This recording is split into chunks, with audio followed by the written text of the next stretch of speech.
Alright, howdy folks. Pardon me if I sound a little odd today. I think I'm fighting off a cold, so I might be a little stuffed up. But I wanted to get this done before I got any worse, so I figured today should be the day we get to the point of testing our new Reloaded board. I have just a few more components to add on before we're ready to test. I haven't done any of the capacitors yet, kind of important.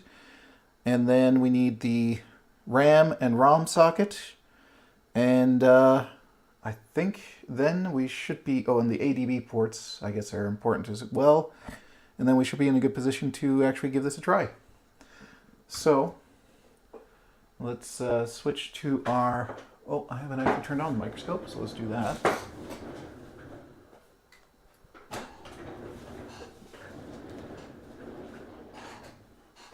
So let's switch to our microscope view. And there we go. So, microscope view probably is not going to help as much as I would like here. I might try and fix our camera position. There we go. If I can't get what I want on screen, then I'm going to try and switch over to a different view. But for now, let's go with this. So I've got, let's actually try this. Camera 2. Yeah, that's a little bit better view for this, I suspect.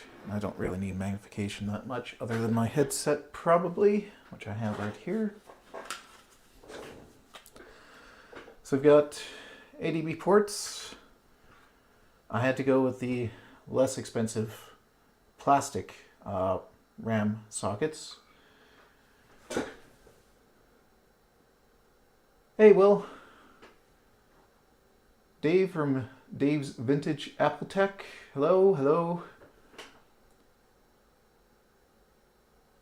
Yes, actually that reminds me, Will, I am going to be putting in an order for your SE30 power and display board. It's got it in my cart. I just haven't actually checked out yet. So I'll be doing that at some point either today or tomorrow. And yeah, we're just going to be hopefully finishing this off today and getting it to the point of, well, not finishing, but finishing to the point I can test it. So I've got my RAM, I've got my ROM, I've got your little big mess of wires replacement there, so we don't need the SCSI initially to do the first testing. So we should be good to go here. I've got my capacitors. So let's just get to it. I like how this is designed so you can't put these in backwards. Might as well start. I want the fourth one. So might as well start on the RAM, and then I'll do the ROM. Now, I'll see if I can zoom in. I don't love the zoom on these cameras. That is something I'm going to have to fiddle with. Let's see. Be nice if they had an optical zoom. They only seem to have a digital zoom. And I always have to find it again. Where's the zoom level? Here we are. That's the camera 1, camera 2.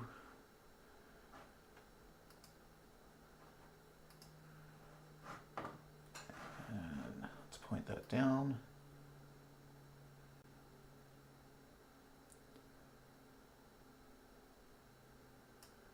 Okay. And let's try and focus that a little bit.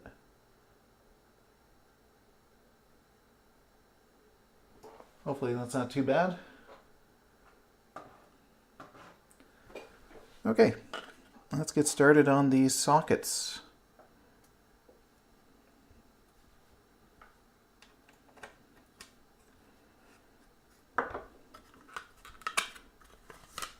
Just my headset. There we go.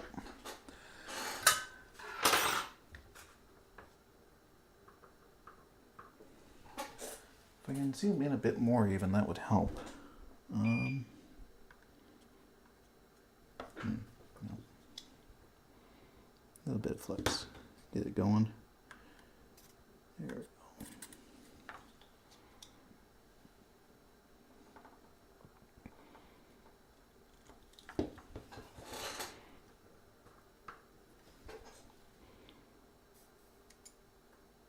I should probably have my air going, come to think of it. Just because. Let's see here. Can I get in any closer?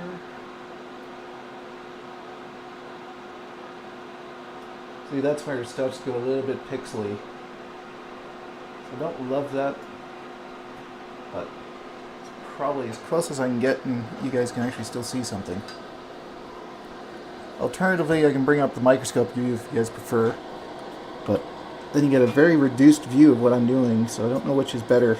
So let me know if you have a preference.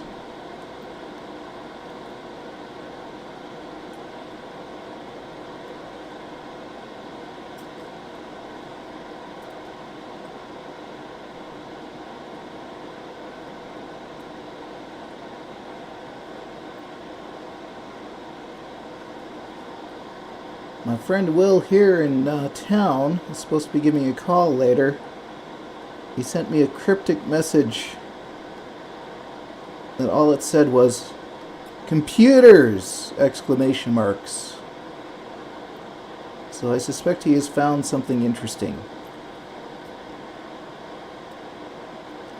The last time he found something interesting, we ended up with a small lot. It was about a pallet's worth of Commodore 64s, monitors, Atari 1040, Atari 2600, 7800, 5200, just a whole bunch of stuff. And we still haven't sold all of it. We sold most of it at this point, but we still have some Commodore 64s and disk drives that we need to sell off. We'll probably be doing that this winter. You know what, I might just switch the microscope just to... I know it's not much of a view, but a little bit more than what you're seeing right now, I guess. There we go. It's one socket. Next one. Try and keep that nice and straight.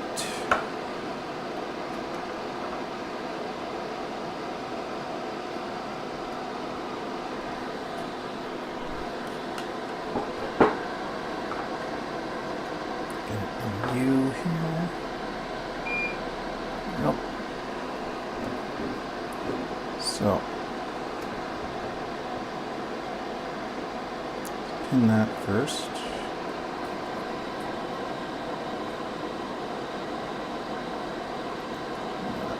There we go. Make sure that's nice and flat on the board. Yep, it is. And we'll do the rest.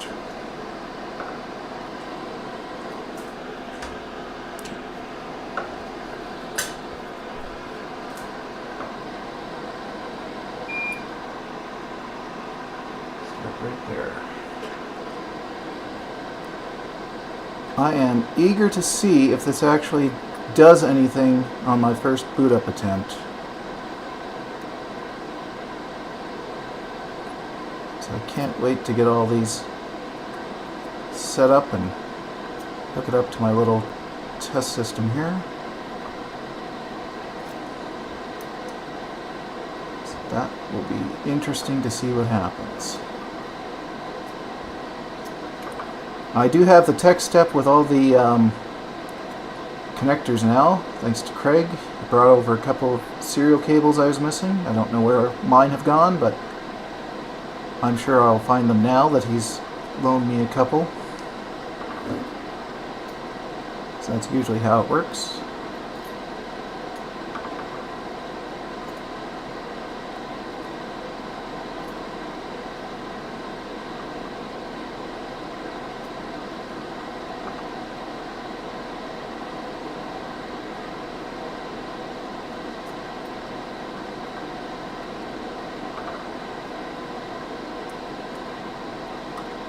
curious what my friend Will has come across here in town. So we don't usually get a lot of lots for sale. It's a very rare thing around here.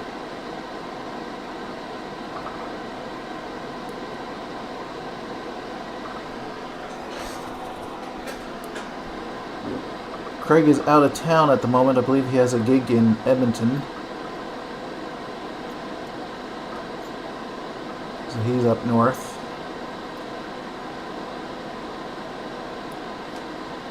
His hair. Cat hair, I tell you, it floats around the whole house. It's looking for places to be that it shouldn't be.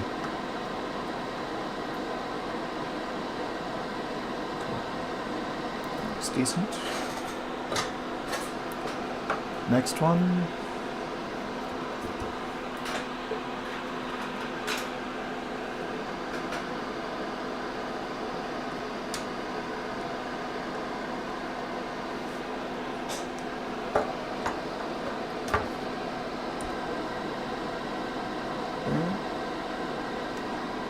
Yep, good.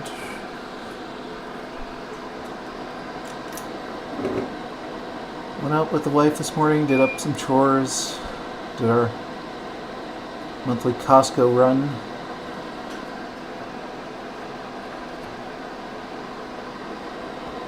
Even at Costco, things are getting pretty expensive.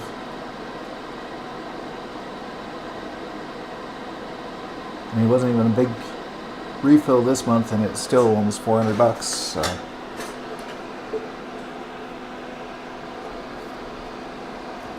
let's see. Good, nice and flat against the board.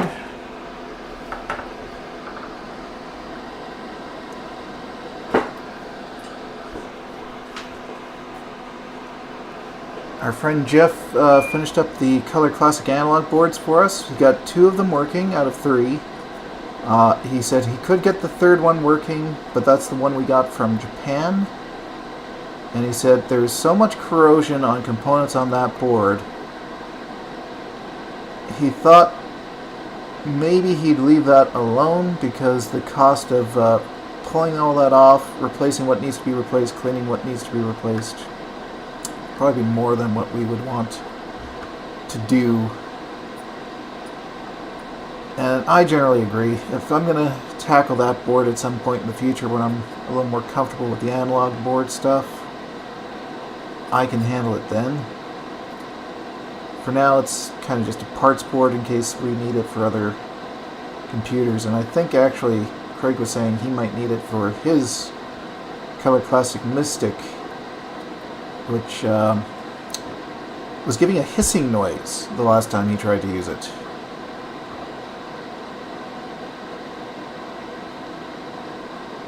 So, I don't know what was going on there, but I was going to get Jeff to take a look at that and maybe figure out what is going wrong.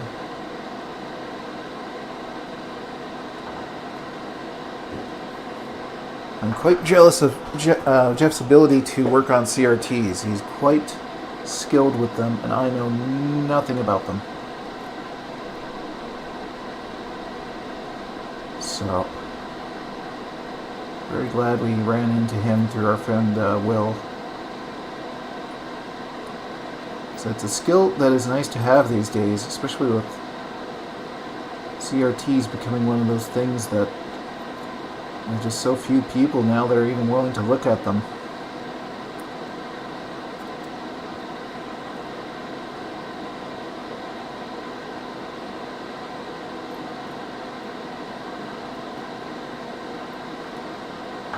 And I quite like them. I still love having original full setups here.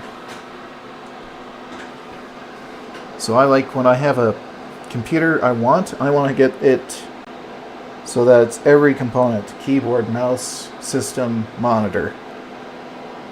I just like having it complete like that. Okay, that's the 3rd one on. Number 4.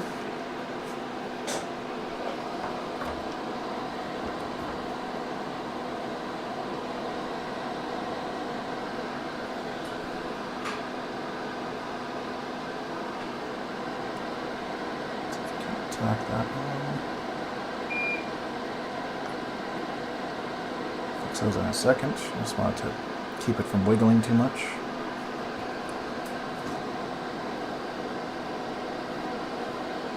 Take this side down. So I think, what am I at now? 8, 20, 28. I want to say around 28 or 30 CRTs.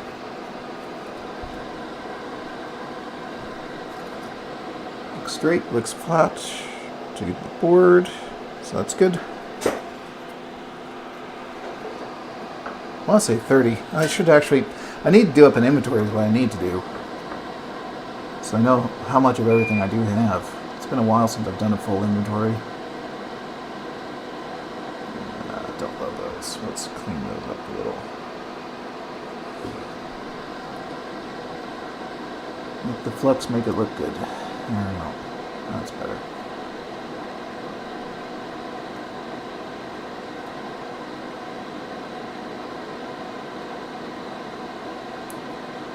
At some point, I'm going to need to service all those CRTs. I don't think I've even gone through to check on the capacitors in at least a couple of years. It's probably overdue.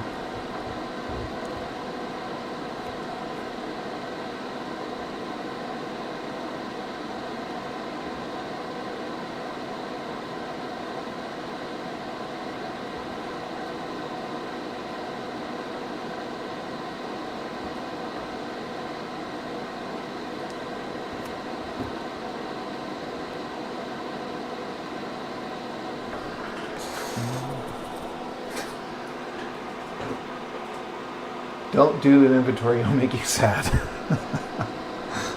No, I can't. I should. Because at the end of the day, if anything ever did happen to me, I want to have a nice list of everything I've got so Sonia knows what I have, approximately what it's worth today, and then she knows she can sell them off and, you know, not get too little for everything.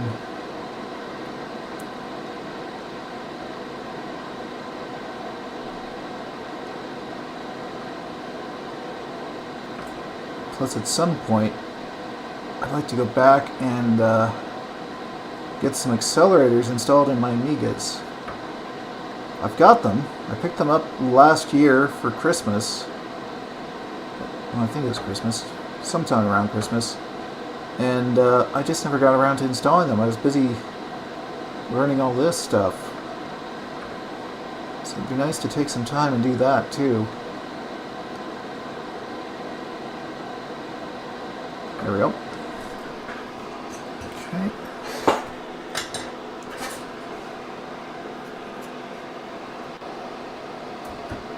So those are our 4. I believe the 4 lower ones are the only ones we need for testing, but I might as well throw on the others since I'm here. Why not?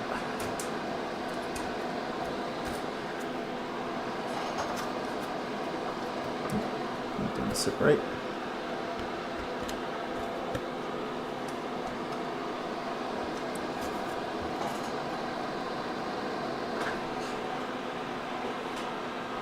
One machine I don't have yet, Amiga. I've been craving one, but then I think no space will never use. Well, I mean, the nice thing about the Amigas is you get like an Amiga 500 or a 1200, or heck, even a 600, and it's essentially just a keyboard. So it doesn't take up that much space overall. It's still a very capable machine. You don't need to have one of the big boxes to get a lot out of an Amiga, that's for sure. There we go.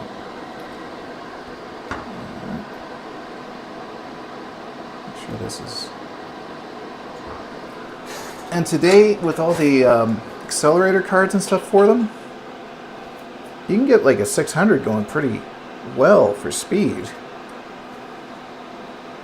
And with WHD loads, you can play a lot of games. So I would definitely say use my Mr. FPGA. Yeah, you know, there's something to be said about the FPGA units. I like having the original hardware. I really do. And I know the original hardware is getting old, and we probably shouldn't be using it all the time. But there's something to be said about having the real physical thing. I do like some of the FPGA options. There's a company, I don't know if you've heard of it, Checkmate. They have been doing up some stuff in conjunction with the people that do, what is that board called? It's essentially a dedicated Amiga FPGA machine. And what Checkmate has done is they've made it a monitor, LCD monitor, that looks like a CRT because it's nice and deep. And what you can do is you can slide in this card into the back of the monitor, and it essentially gives you an all-in-one Amiga experience. Because the machine and the monitor are all just inside the one chassis. On top of that, you can get additional cards, like it's got 3 or 4 slots, and it can plug in cards for component input, HDMI, SCART, all kinds of connections. So you can hook up other devices to it. I think it's got one that lets you hook up the 2GS. I forget all the systems he supports, but it's quite a few. The only thing about that solution is, well, you know, it's cool and all. It's not cheap, because he's out of the UK. So if you're like me and you're in Canada, expect a little bit of a heart attack when you see the price tag, because after that conversion and the shipping, it will cost you a bit. It's still a very cool idea. I like that he made it, but it's just too bad he can't make it in numbers that could get the cost down for regular Joes like me.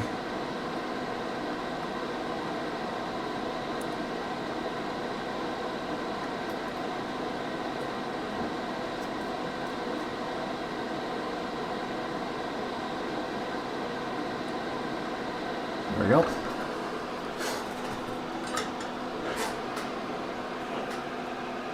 Looks good. Everything looks to be even.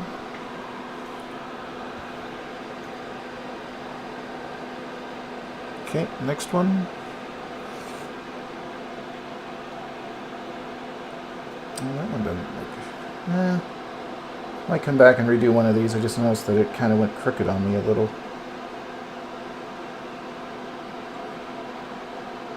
Just on the one side, it went a little crooked. That's annoying. We'll fix that.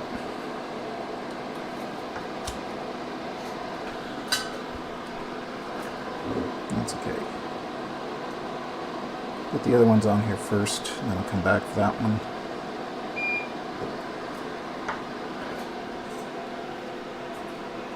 That one's fine. Yeah. That one's gonna bother me now. Till I fix it. Okay.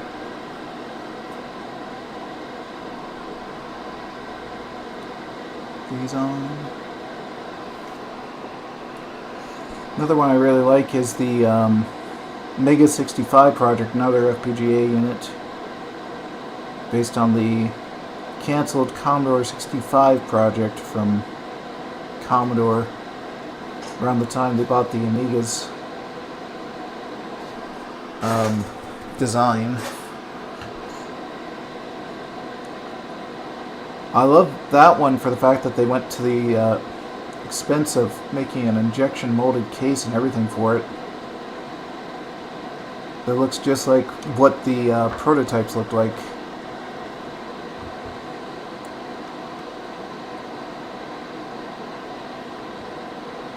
I don't know how powerful the FPGA is on that, though. I don't know if it'd be able to do an Amiga. I know it does do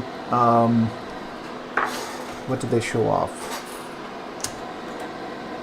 I think a ZX Spectrum, Game Boy, might have done Genesis. I don't recall now if it did or not.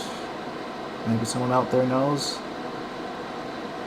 There's a few different systems that were getting to work on it besides just Commodore 64 core and the C65 core that they've created based on the prototype code. I believe they've also enhanced it because there was a lot of stuff that still wasn't working on those prototypes.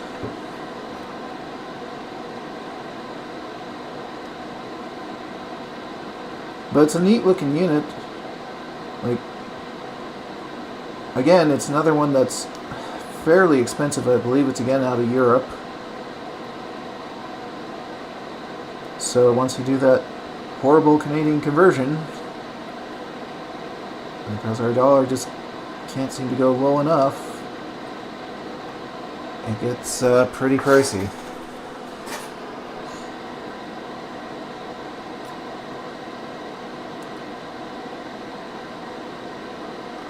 Got hair out of there.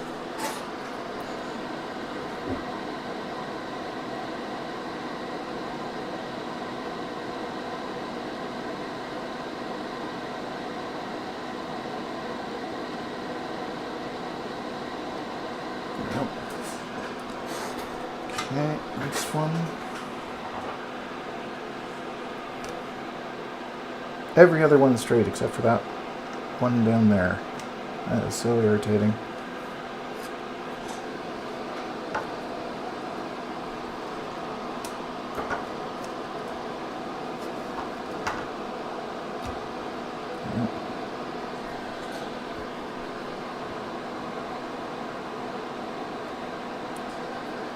We'll fix it.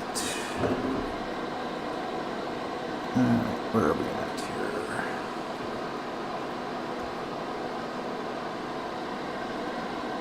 There we go.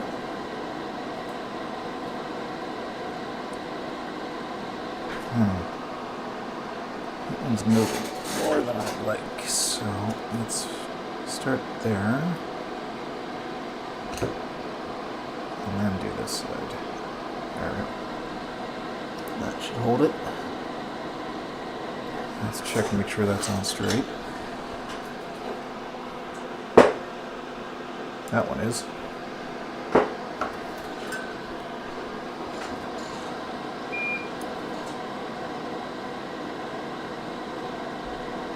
I'm trying to think what other neat projects I've been seeing lately. My money came in is 168 Canadian. Yeah, $1 Canadian dollar is 60 cents of our money. Yeah, doesn't surprise me. The dollar just keeps dropping lately. There was a point not that long ago where it was actually worth more than $1 Canadian was worth more than $1 US. Lasted for, I don't know, a few months at least, and then of course dollar just sank right back down.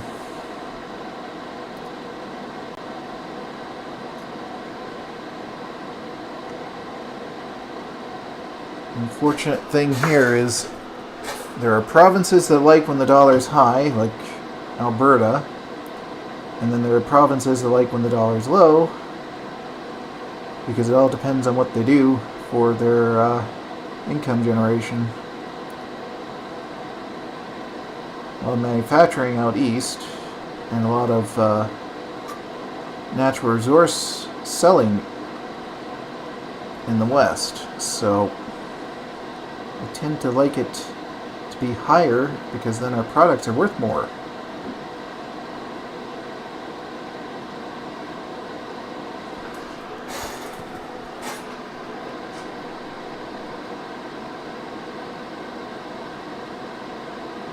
Also got tourism. Tourism always likes it when the dollar's a little bit lower because then they get a lot of people coming in.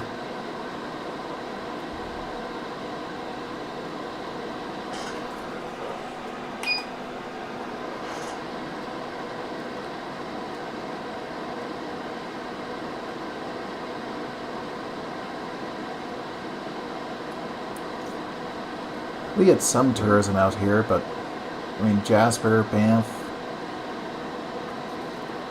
good touristy spots.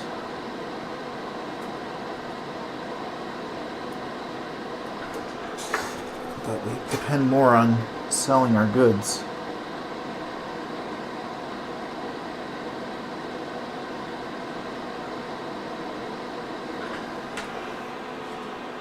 Yeah. One more of those and I gotta go back and straighten this out. So Will, with the one that went a little wonky, would you take that off with hot air, or would you use the desoldering station or your little sucker, take it back off and then put it back on straight? Curious how you would do it. Because I'm thinking about just sucking it off and putting it back on straight again.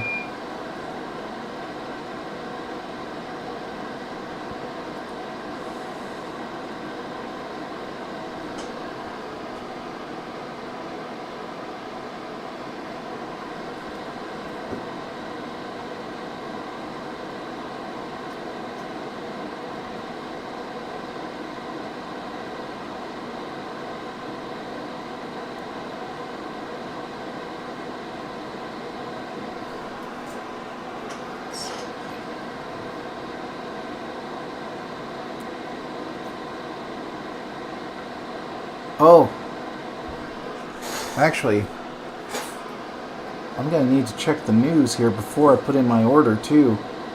The last time I checked, Canada Post was threatening strike action. I just thought of that because I was thinking, boy, I should get that order in for the SE30 adapter. But the problem now is, if I do that, it might get stuck in the post.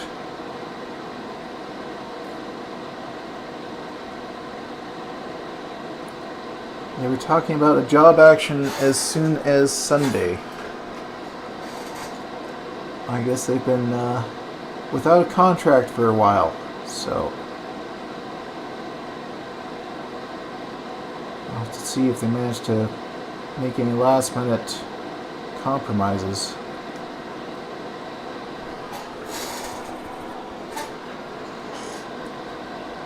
The last thing I want is that getting stuck in our post, because chances are it'll never come out again.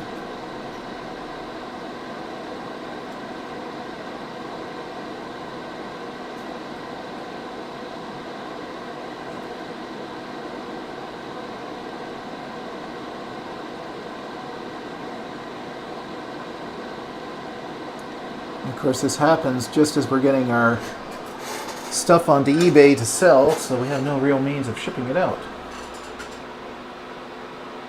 Oh, I was asking, we've got one socket that unfortunately tilted on me. So I was asking if you would desolder it with the hot air and put it back on, or if you'd use your little suction tool, suck it out, and then put it back on. I was thinking of just using my desoldering station. Seems like that would be the fastest thing to do. Or safest, I guess. One socket out of all of them just went a little bit crooked. I must have tilted it at the last second.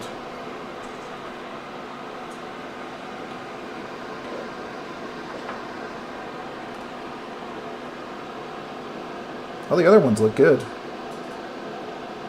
They're nice and even. Yeah, plastic should be careful. I'll use the desoldering station here and take it off this way. Nice fresh solder, so it should come out pretty easy.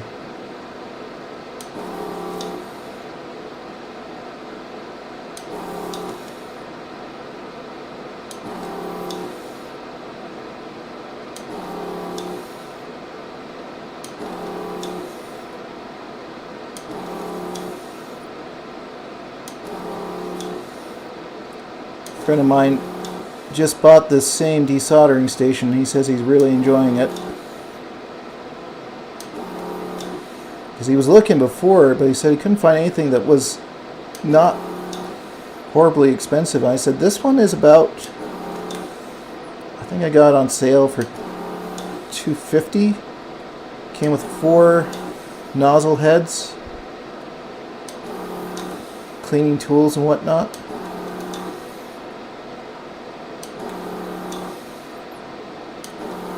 So he picked it up for himself and he says, yeah, this has been great. He's used it to fix a couple boards already.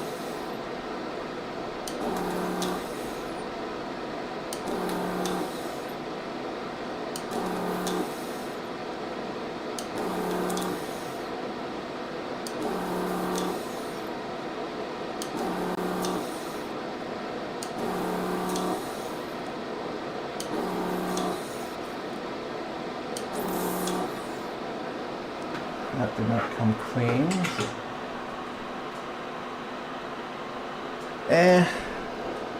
It's pretty tilted. It's to the point I couldn't leave it and be satisfied. So I'll just try and fix it up here. Just gotta try this guy again. Didn't quite come clean on that one.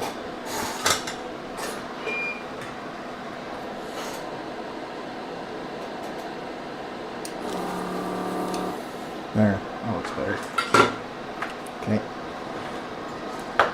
Take a look at it over here. And see if we can't get him to wiggle out.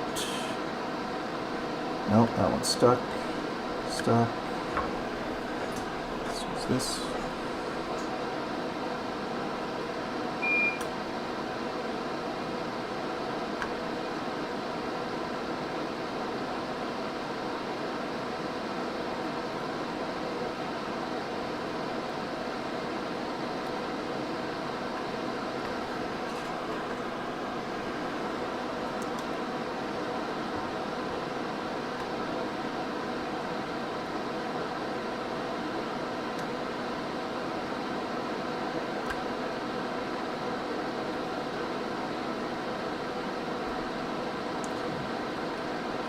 Good. That one's good.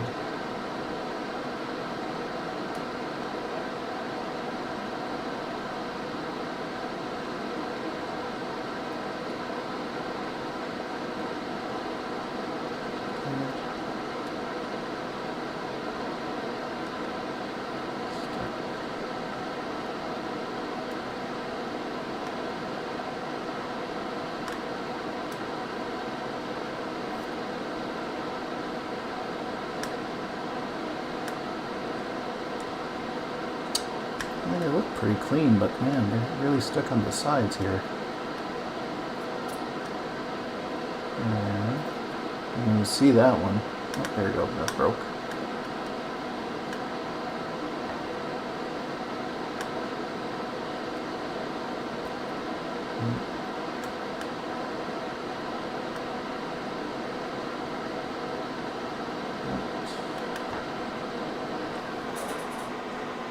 Let's see. This one.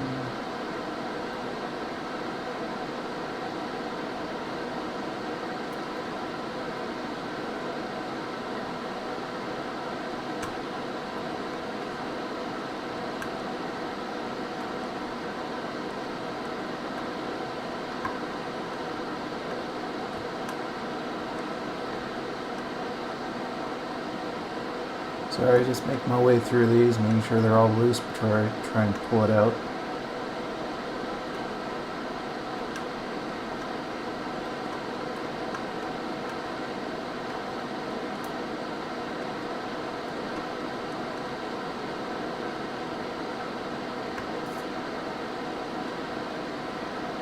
I just got a little bit on the side.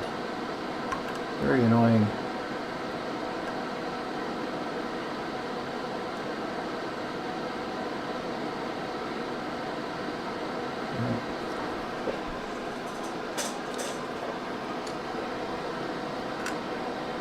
Almost to the end now, doing another pass, make sure everything's loose.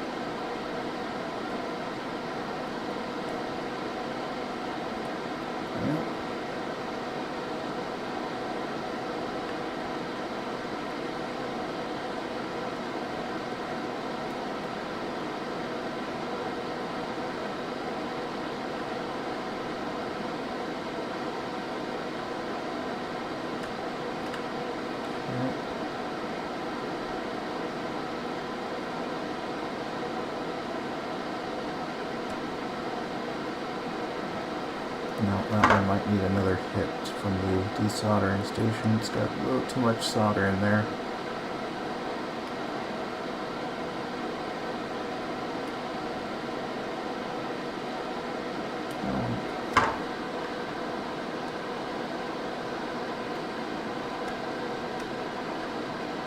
Actually, these last three might too.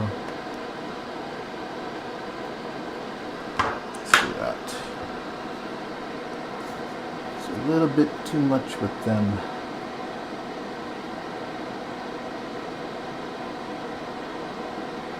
Okay.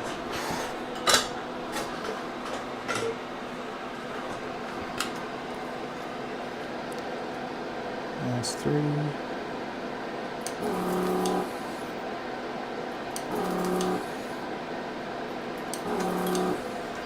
Alright. How's this looking? Oh, came right out. Perfect. Okay. Well, let's put this back in. See if we can't do it straight this time.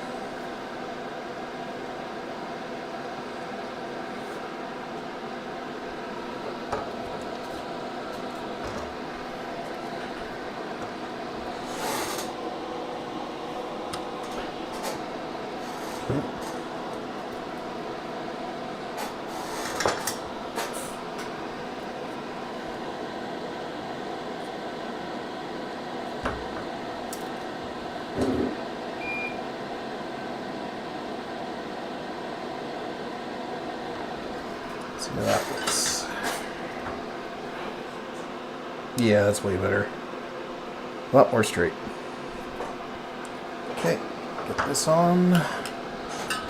Check my work, and then we'll go on to the ROM socket.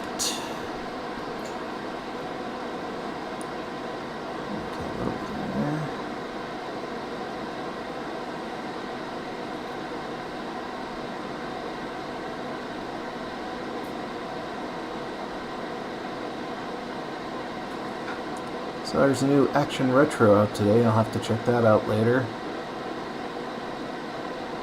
Looks like he's got that new internal bezel for the iMac G3s. Which I think that's the kind of thing that's really cool, is just getting some new components to fix some of these brittle plastics. Some of them are getting pretty bad.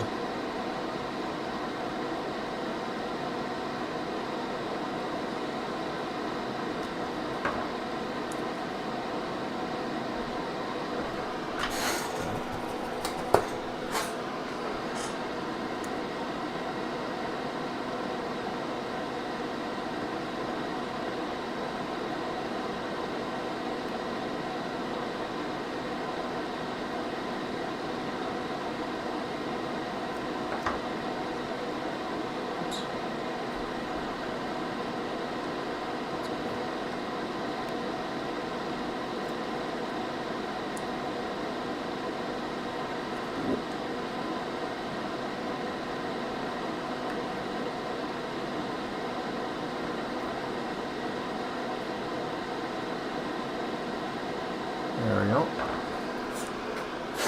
Okay, let's just do a quick look here. We don't have any bridging.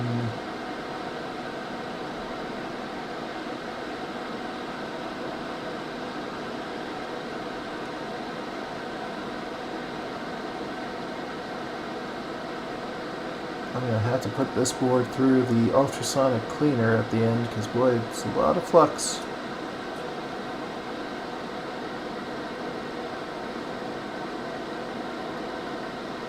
Alright, Looks pretty good.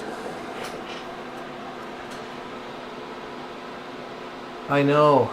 Well, if I order, is there any chance you can just hang on until I know if the Canada Post strike is going through or not? Just not mail it out right away? Because that's my only concern now is I don't want getting stuck during a strike and then getting lost because they got too much coming in afterwards.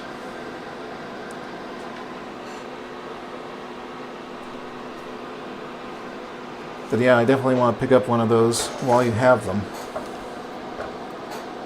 Because I'm hoping I can keep getting some more SE30s here to work on. I've been really enjoying working on them so far. We'll see what I say after today. See if this boots up or not. But yeah, in general, I've been enjoying it.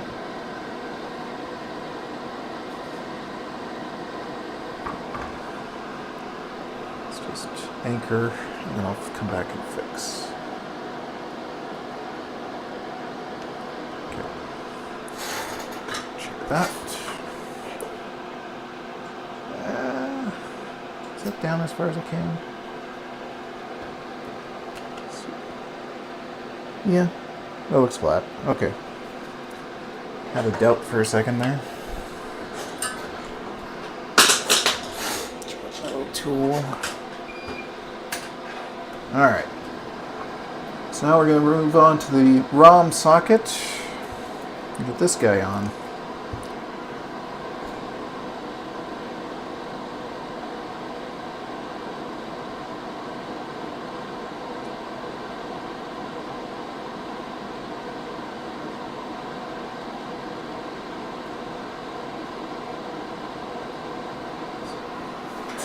Okay, that's what I'll do then.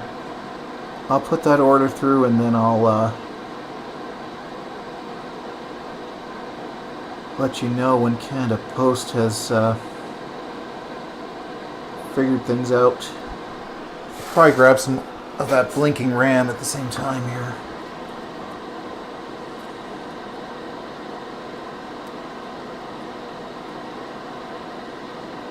I think Craig wanted me to order one of those RTC replacements too, but I think you were out of stock the last time I looked.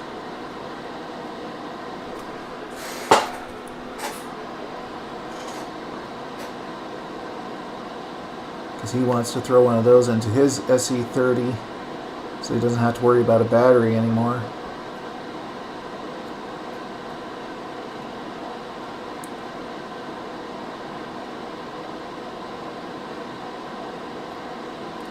And we still need to use the one here, or the other one I should say, because we got a board that real-time clock chip was just completely eaten away by battery damage. I think it's got 3 legs left on one side. It's not in the best of shape.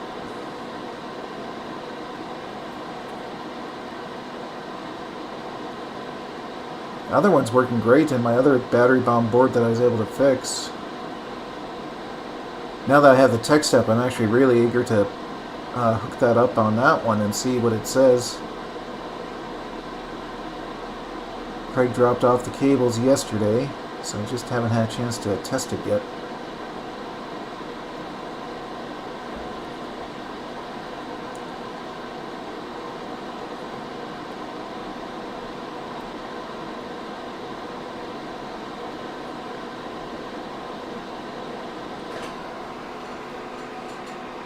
Oh, nice.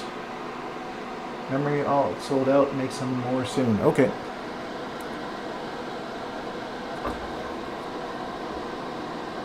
Well, if you're going to be holding on to that board for me anyway, I can always just add it on to the order later, I guess.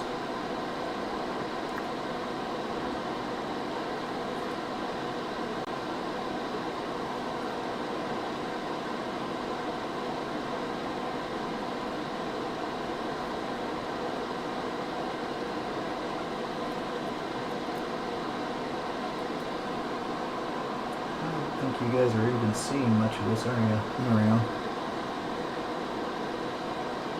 Really has to be centered to the microscope.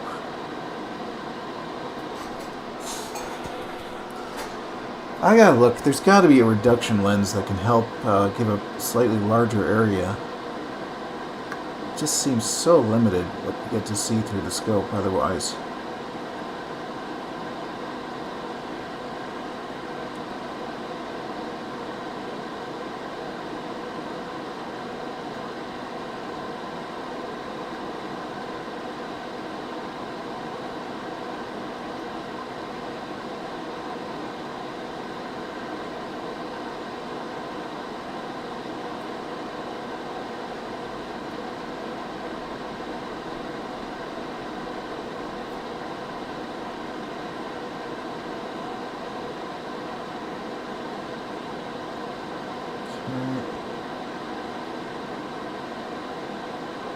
What are we going to do after this? I think I'll do the ADB ports.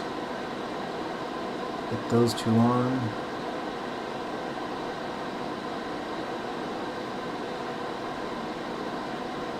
And then it's on to capacitors, I think, before we're ready to test. I need to find my internal speaker. I know I've got one here on the bench somewhere.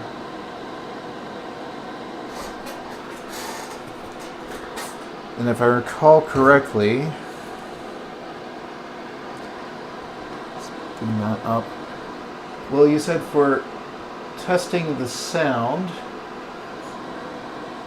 I can get it into view here. Speaker. There we go. You said we had to bridge these two pads with no 3.5 mil jack in there, correct? In order to test the sound? Alright, ROM is in. ROM socket, that is. Do a quick visual check.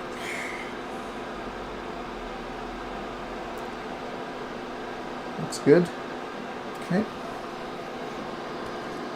Grab the ADB ports. Still waiting for my bar and SCSI port to clean up a little. I've got Bruce's trick of the cleaning vinegar and salt running right now. And it's looking better than it did, but it's not done yet. It's only been in there a day, so I suspect it's going to take a little while. And I want to paint those. Well, I want to paint at least the bar, because it was pretty corroded, but I think the other one should be okay.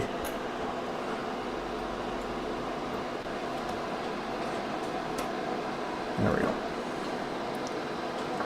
Okay.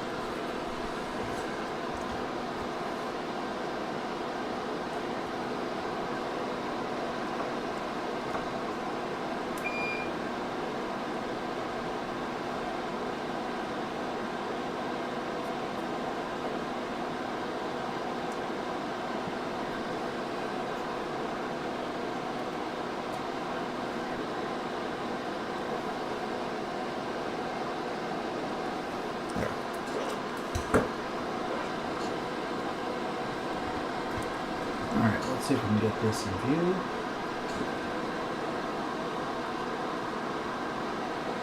Good.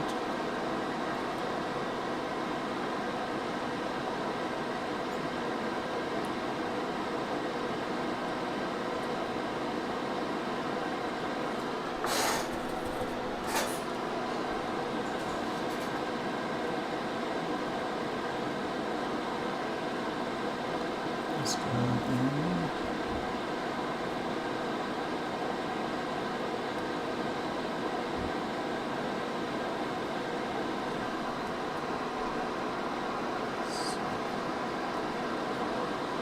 Which port is this one focusing on?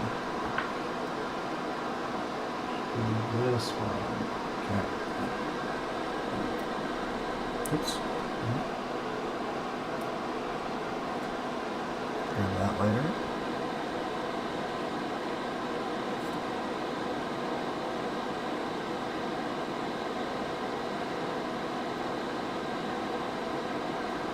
Okay.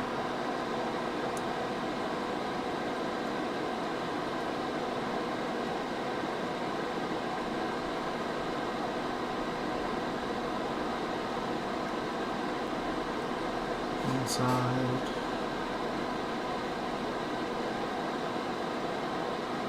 Other side.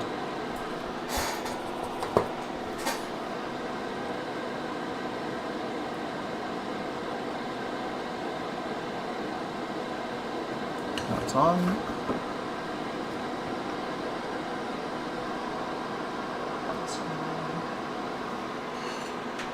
Have to leave in 30 minutes, so to see it boot. Yep. Do caps. No need for ADB. Okay, I will do the caps right now. I'll just get that and this tacked on. Caps shouldn't take long. Okay.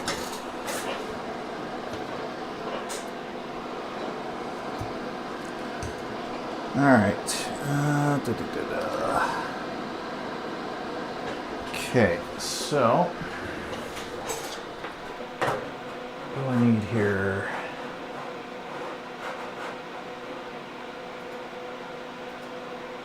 Make sure I've got all the right values. 47/16s for majority. Okay.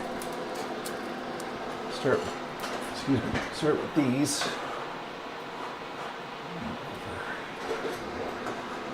So you actually see something. There we go. Now the audio ones, there are a few that should be higher capacity, if I recall correctly.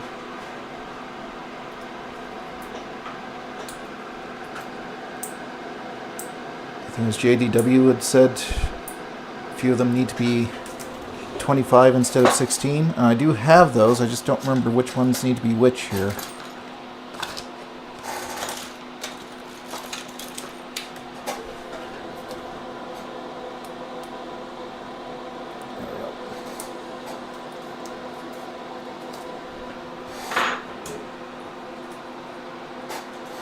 Should be able to look that up real quick. Only axial? I thought it was over in this corner. I thought 2 or 3 of these had to be the higher value. Really? Use 16 for all, okay. Got my axial. And then, let's see, stepping away for 5. Okay. Let's see. I'm going to bring this up again. 150. Let's get that guy done because I know that one.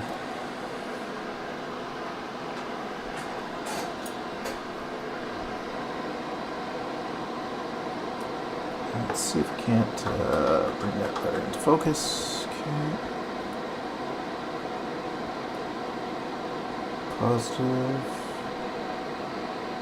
Okay. Flex down.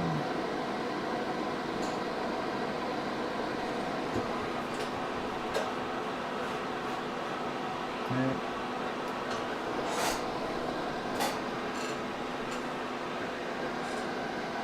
That's it.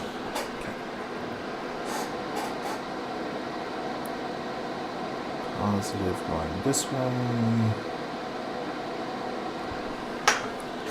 Solder.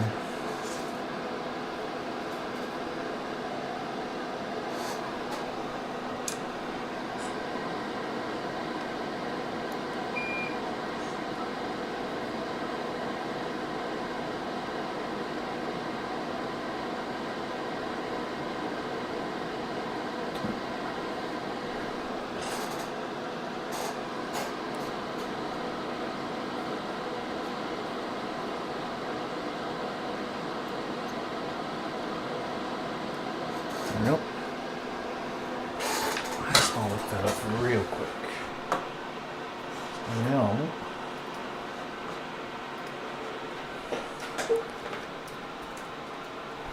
I think Console 5 changed their kits.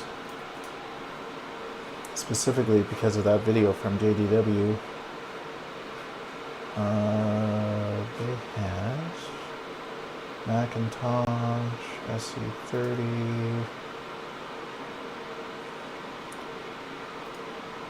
CapKit, and then there should be a wiki. Here we go. See 3, 4, 9, and 10 25s is what they recommend. 3, 4, 9, and 10. Okay. 3, 4, 9, and 10. Okay. I've got enough of those.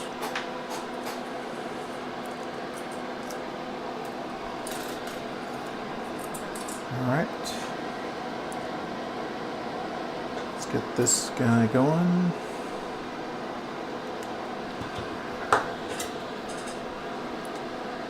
These will just be a little bit harder because they're a little bit bigger.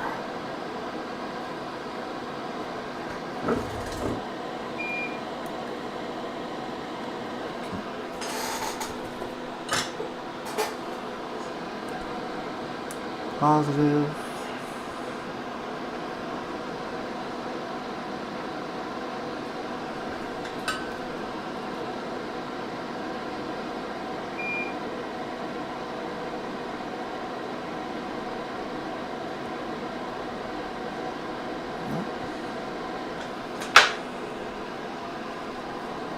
This one.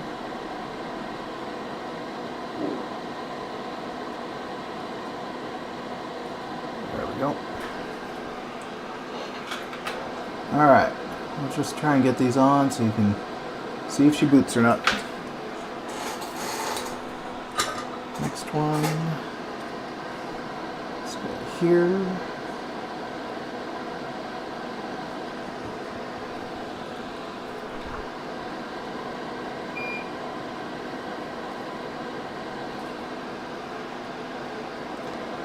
Positive that way.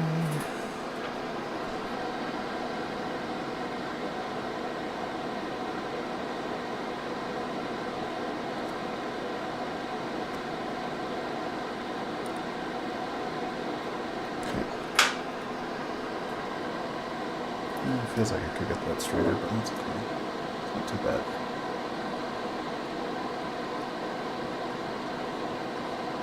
Okay. It's 2. That's good, good, good. Another 2.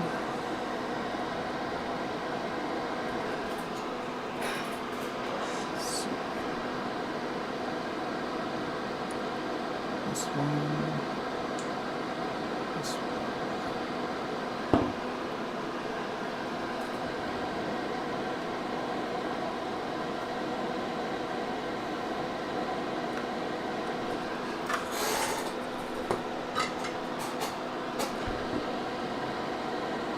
Positive. That way.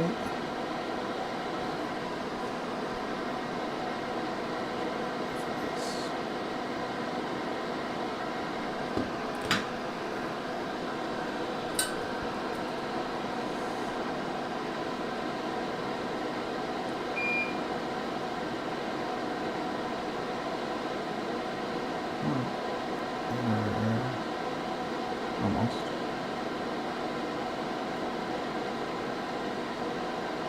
Okay. Side. Oh, I don't think we quite have enough room there, do we?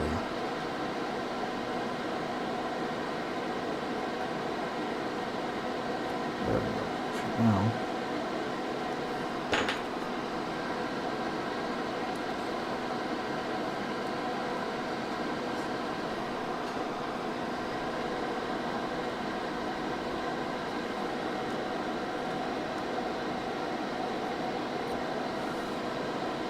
That's good. And then this guy.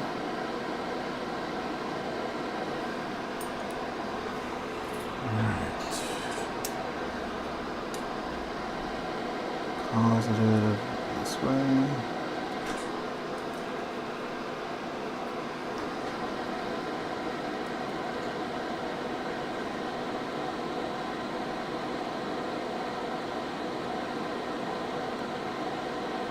Okay.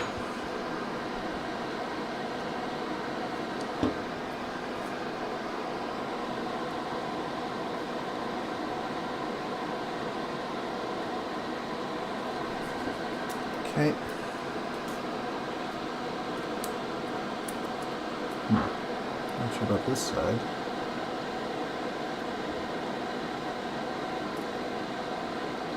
Yeah, that feels better. Okay, those are on.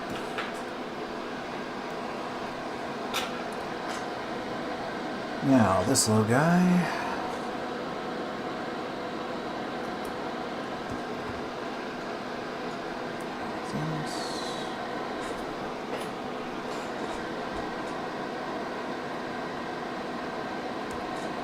Facing the right way.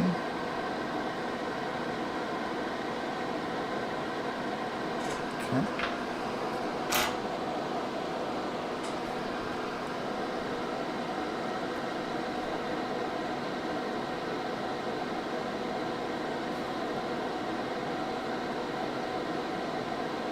Okay.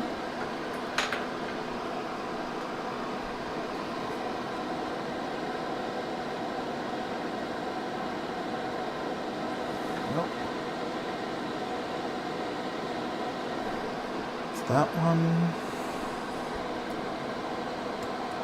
this one,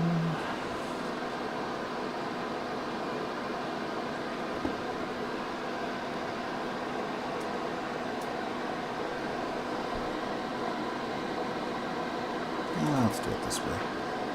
This guy has room. Positive that way.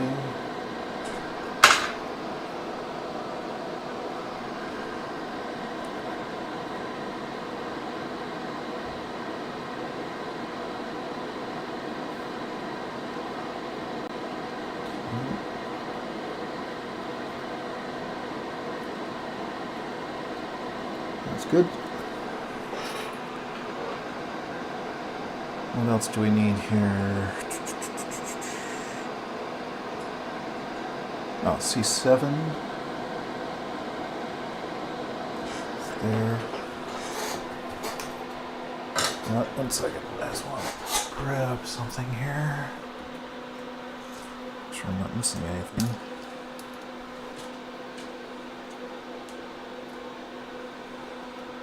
Yeah, I thought so. Okay. Let's have this to refer back to. C7. There. Okay. Positive. This way.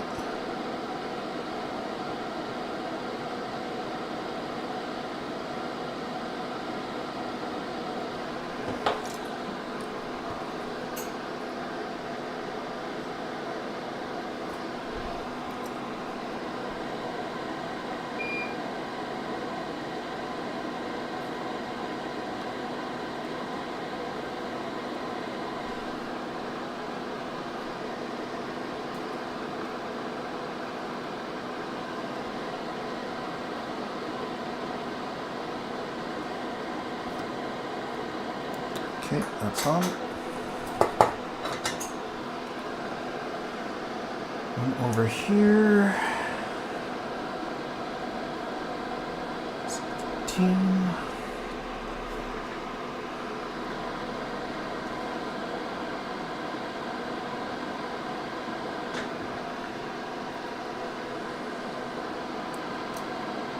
Okay.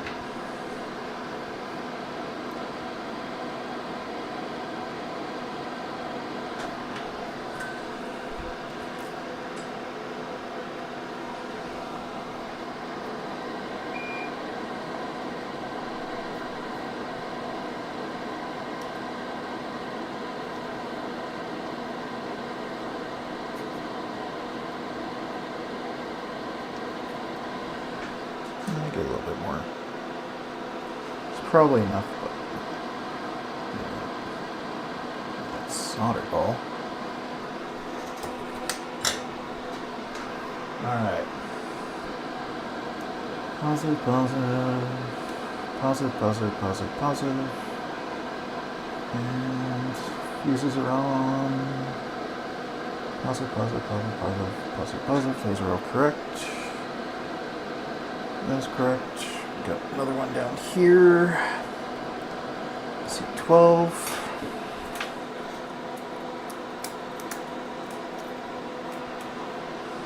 Another one over there, C1. And then I think it's just the two axials after this. I think.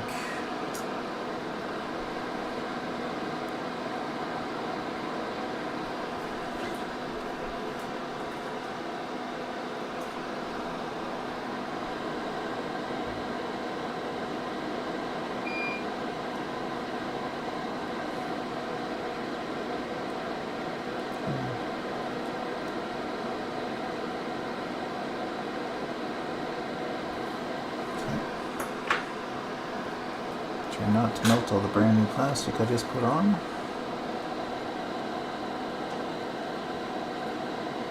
Of course. Yeah, that's okay. I've got another battery. I should have waited on the battery. Now I know. Okay. I got another battery holder. That's not a problem. That's where I need to learn to do things in the right order.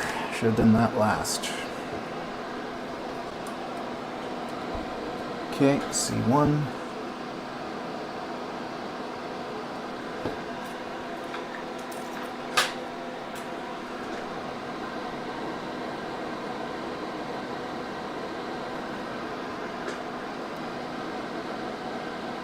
And then I think it's the two axials, and then we should be able to test.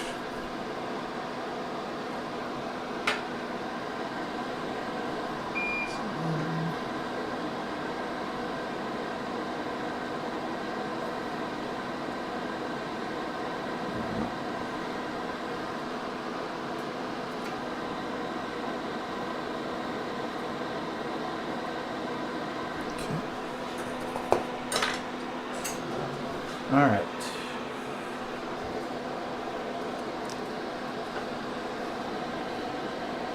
That's correct. That is correct. If you can see it, it's better.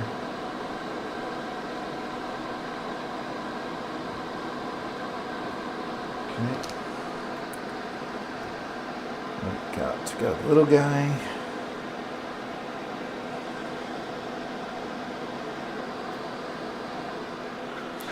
I had to seal these off the old board, so they got a little bit of solder on them.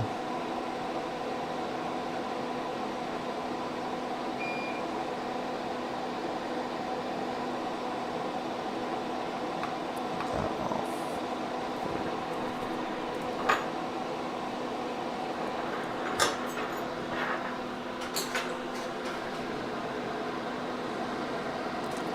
So for some strange reason, I don't have new ones of these in stock, so I'm just going to have to use what was on the board already.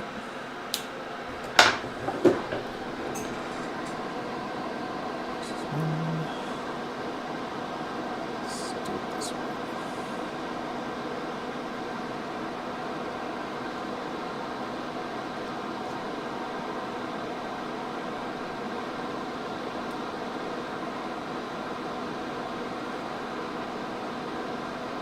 I thought I had these in stock. My inventory says they should be in stock, and yet I cannot find them. So I'll probably find them after I do this. I can't find them right now.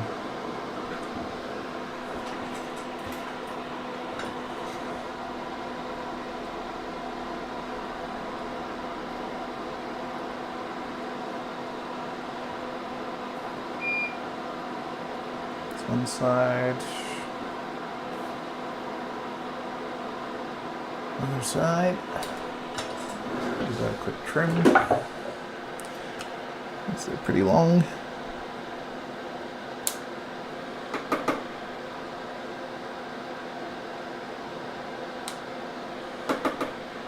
Okay, that's one.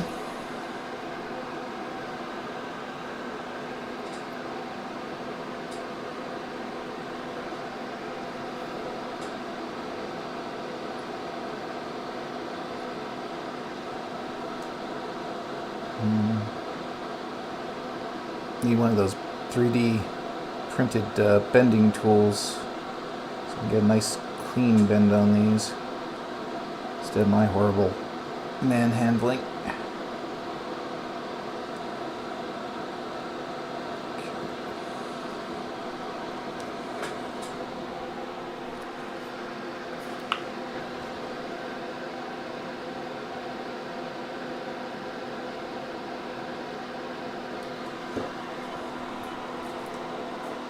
Alright. One side.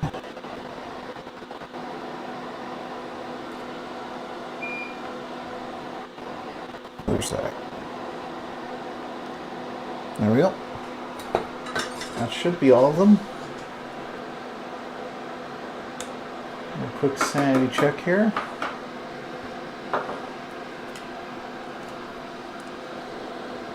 So, we have 1, 2, 3, 4, 5, 6, 7, 8, 9, 10 capacitors. What's up here? Oh, a little bit of debris. Where'd that come from?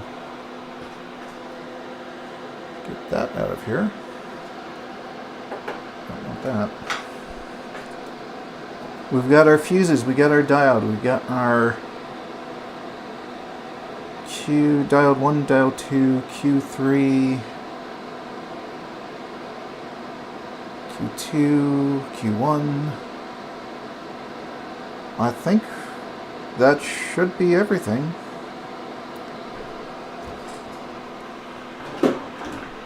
$11. You're right. So what am I missing here? 1, 2, 3, 4, 5, 6, 7, 8, 9, 10, 11. That's what I missed. Thank you. Alright, well, I'm going to throw the KMac ROM in. And I got some memory. I don't know what happened to all my memory. I had more than this, but hopefully this stuff works.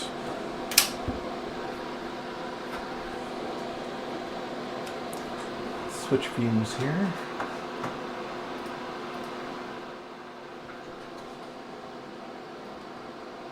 Ooh, the socket is stiff.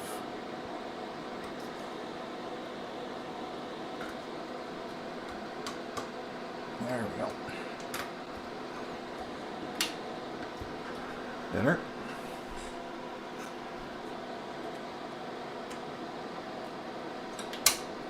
Three. 4. There we go. Okay. Well, that's everything in there. Get some stuff out of the way. Turn this off. Grab a speaker because we want to see if we get sound out of this.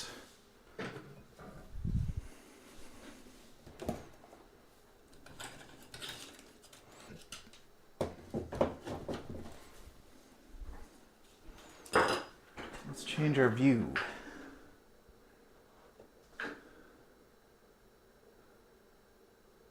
$1047.1150. I'm not sure what you're referring to here, Will.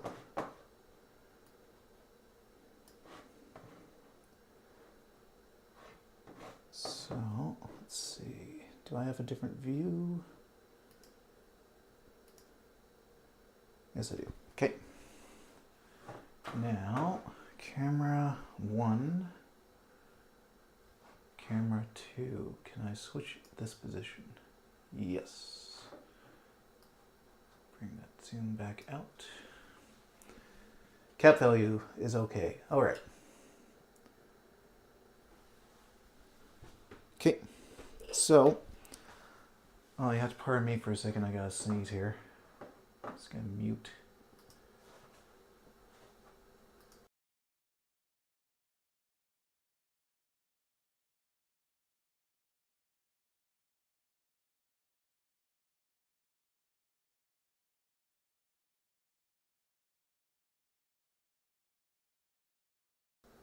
Sorry about that. Still trying to fight off a head cold, I think.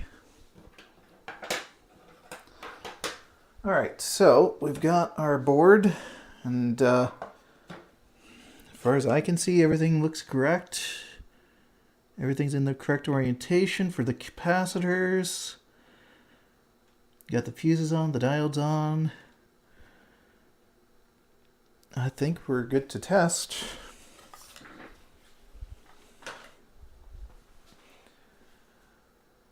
Yep, that is okay. So, get this over to the board.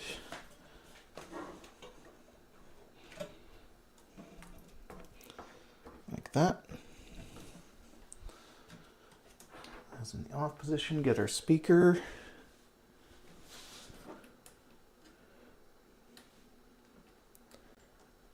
Should go like this.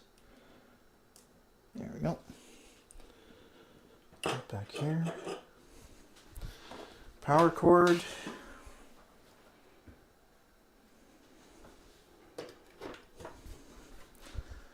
See if I can't orient this a little different.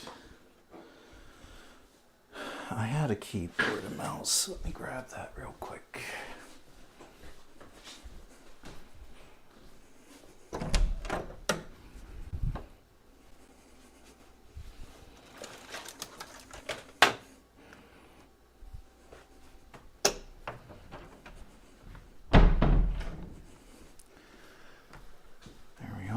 Just in case we do actually get to the point of seeing a screen, I'd like to be able to boot into the image on the ROM.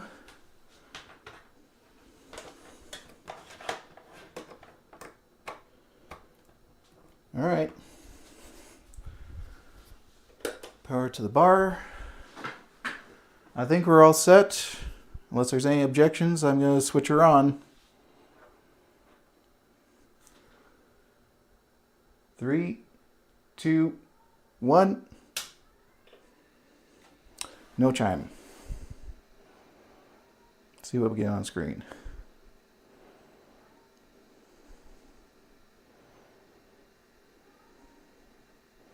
Nothing on screen. Absolutely nothing. That's interesting.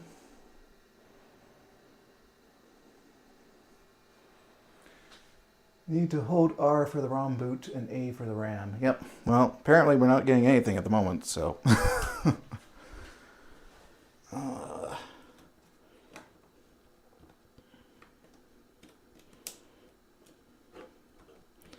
Anything I'm forgetting here? I'll take this out. Try one more time. Got a pop from the speaker.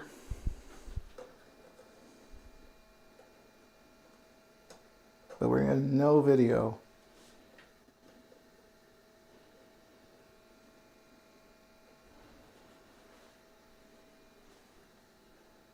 You have to run. Okay, well, I might be bugging you later to help me diagnose this, but at the moment we're not getting anything. No sound, no speaker, or no screen. Nothing. So that's where we're at the moment.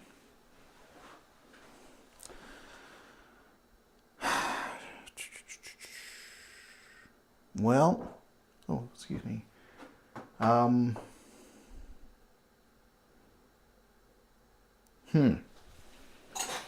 Let's see. Try a different ROM. And I'm gonna have to go back and check all my soldering work, I guess. That crystal was working. I can also check with my oscilloscope, make sure we're getting something there.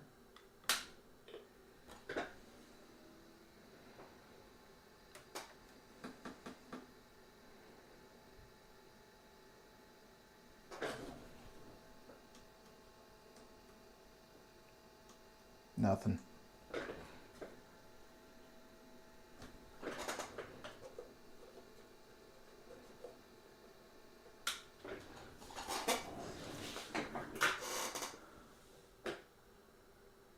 FPU. Okay, we'll check the FPU.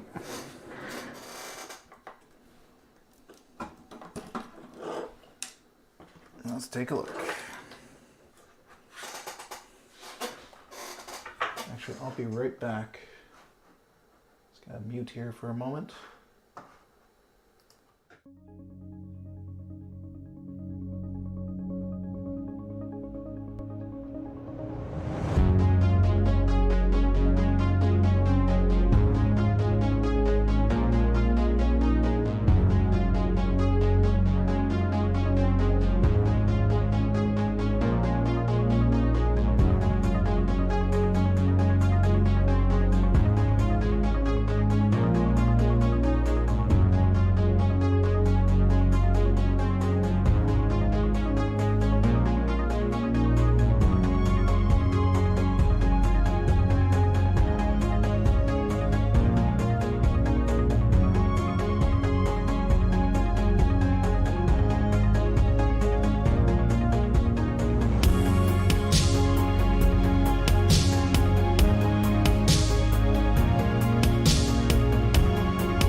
Let's get back to this. So,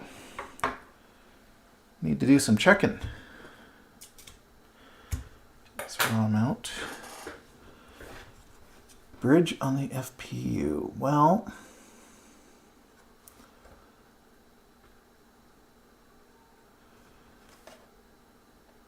if there is,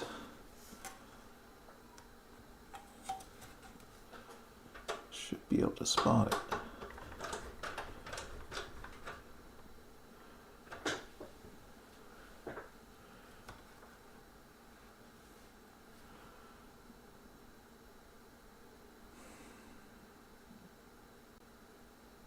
I do wonder if this side is actually soldered down all the way.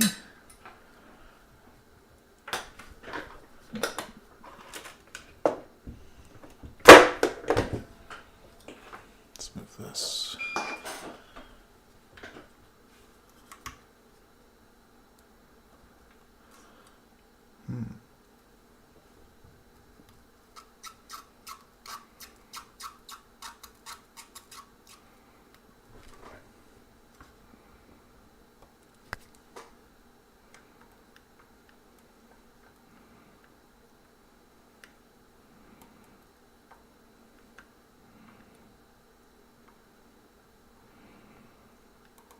Start by reflowing this guy, I guess.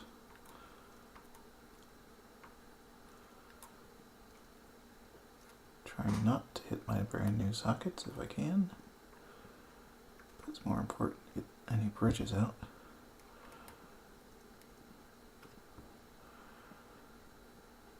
Okay.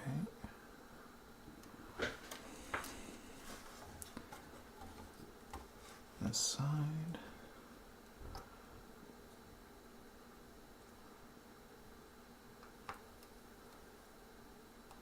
Well, let's add some flux so we can't reflow this a little.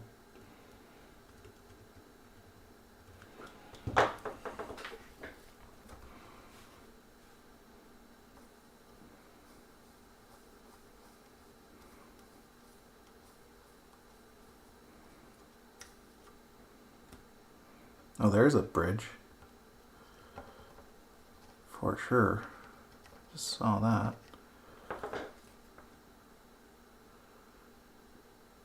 Okay. There's another one.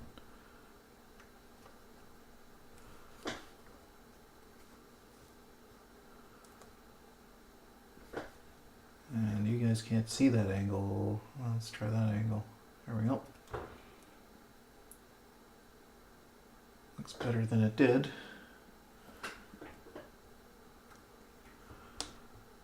Okay, let's try this one. I'm just going to reflow the whole thing.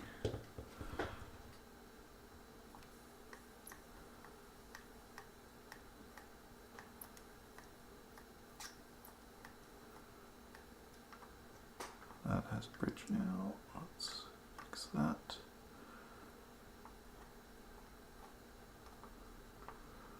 It's a lot more solder than it needs, apparently.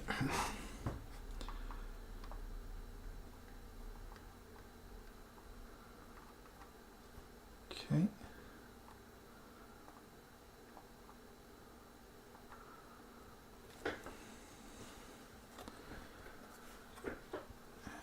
This one, then we'll check it all again after I've finished reflowing.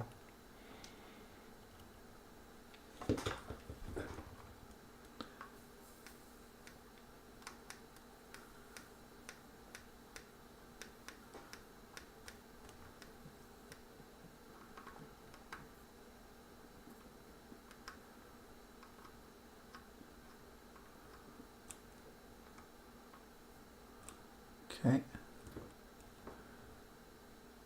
Don't love how that one looks.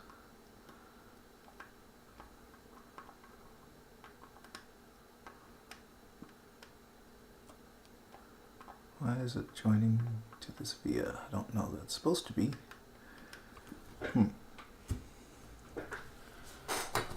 Let's just do this real quick.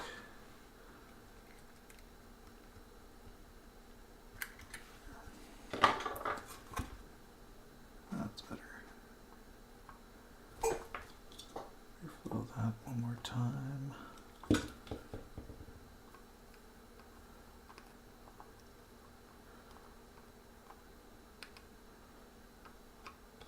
Okay.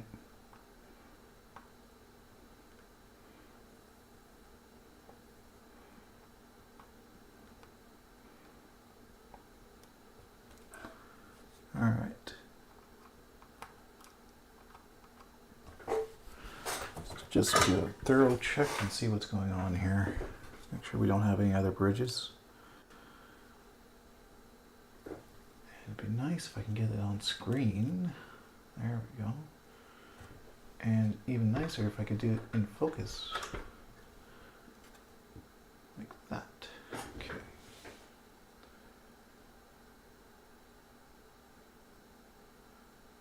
So it doesn't look bridged there.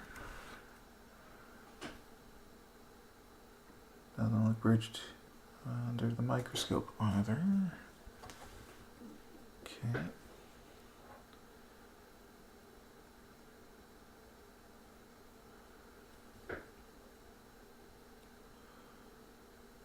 Looks okay here. Next side.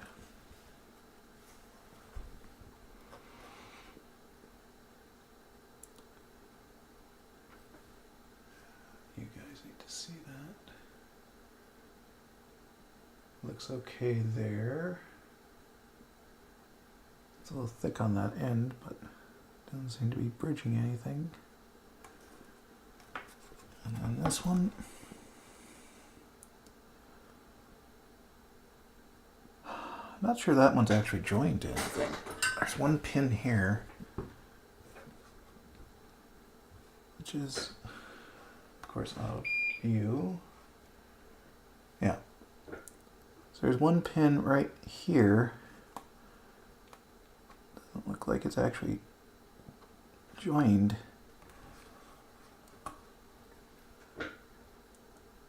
Does now. Didn't before.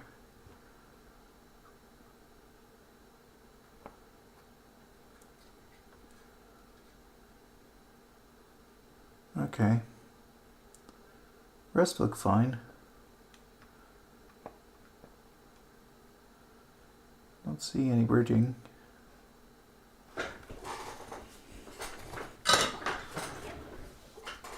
Well, we made a change. Let's test the change.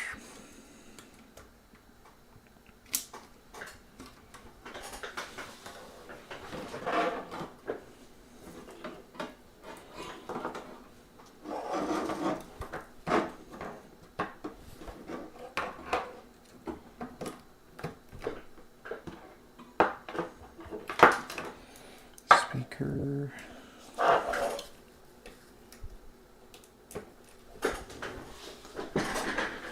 Switch your view to that one. Okay. And cord.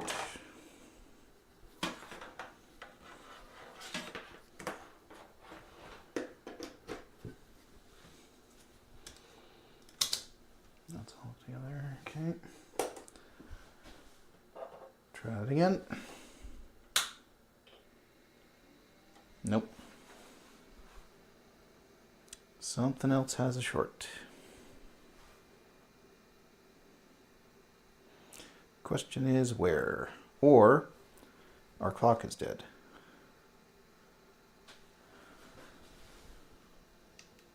Because reset, interrupt, does nothing.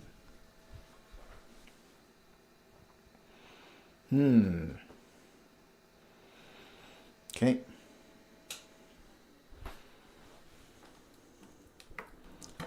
So we got another problem somewhere. Now,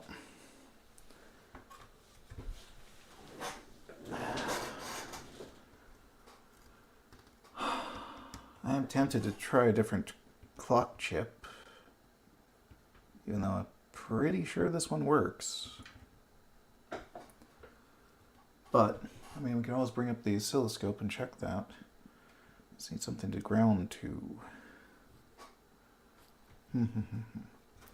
Before we go too nuts, let's just do a quick perusal here. Look for anything that stands out. And I'll switch back to microscope. Okay.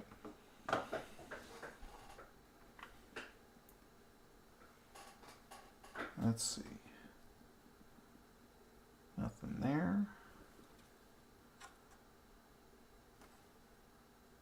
Nothing there. I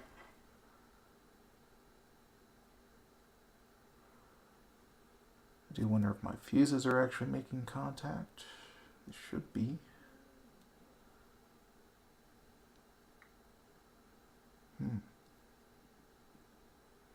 Not so sure about that one. Hit that one real quick.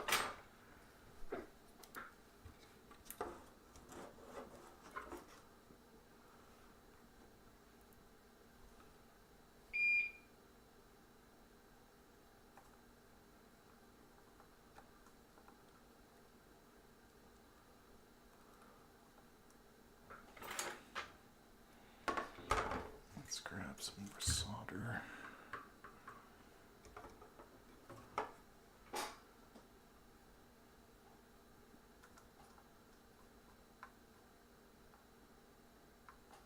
That one didn't look quite right. How's this? I guess we could add a little bit more to this guy too.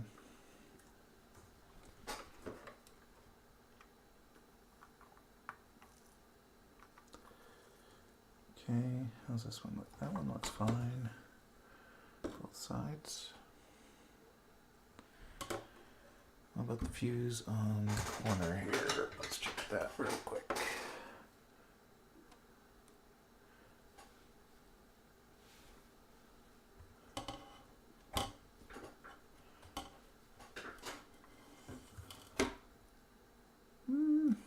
Not sure about that one, to be honest.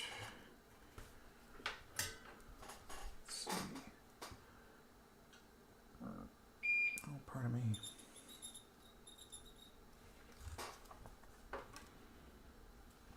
Well,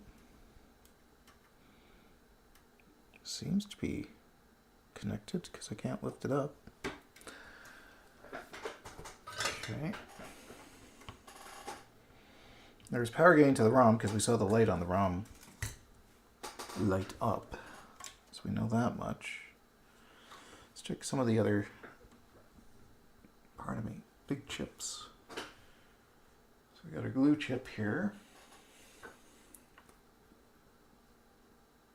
Let's check for any, let's grab our little pick tool because sometimes those can help identify a little bridge, because you're not sure if it's a bridge or if it's a reflection. That's definitely flux. That's flux.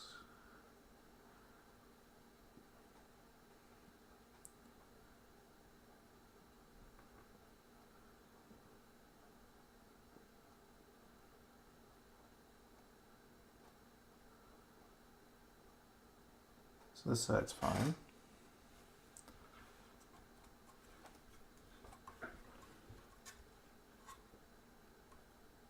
Okay. Is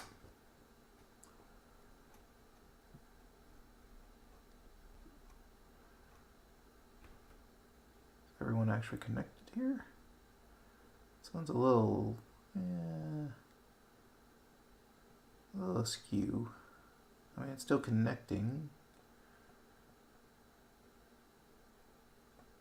I can feel it. But definitely could have got that on a little bit straighter. Okay. Oh, what's going on there? A little bit of solder. Well, let's move that out of the way. And then we'll just do a check here.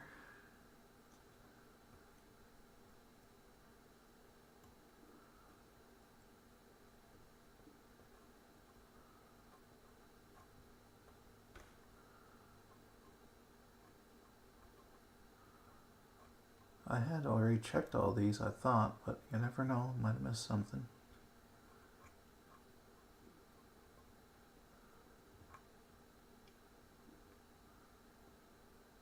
Oh, hang on.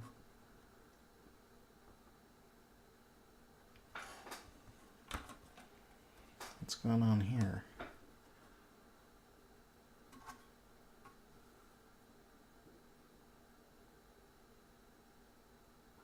No, that is connected. I thought for a second it wasn't, but it is. Okay. Glue chip looks fine.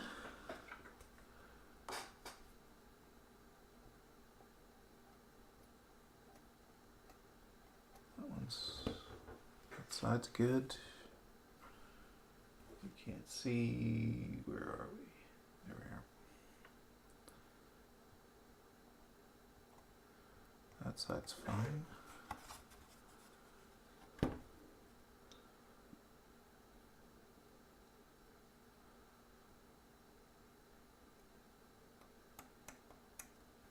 that side's fine.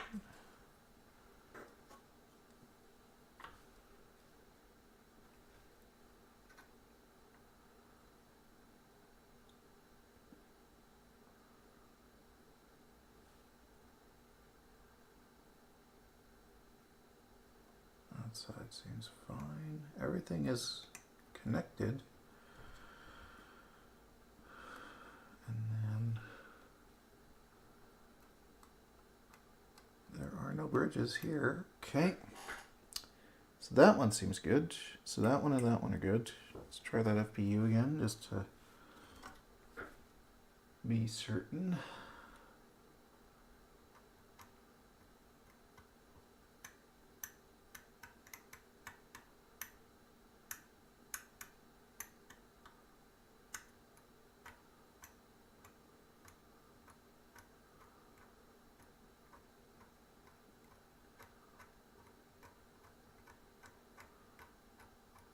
Seems good on that side.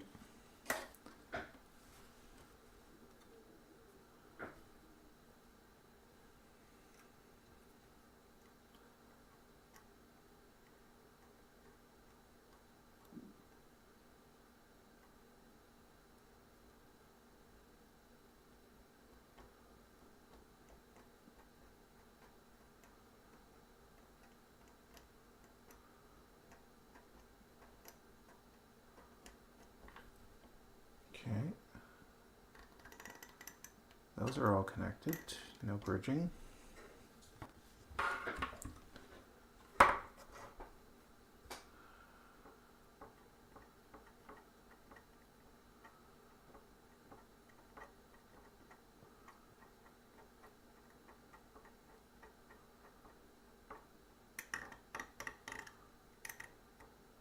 Yeah, that's It's all connected, no bridging.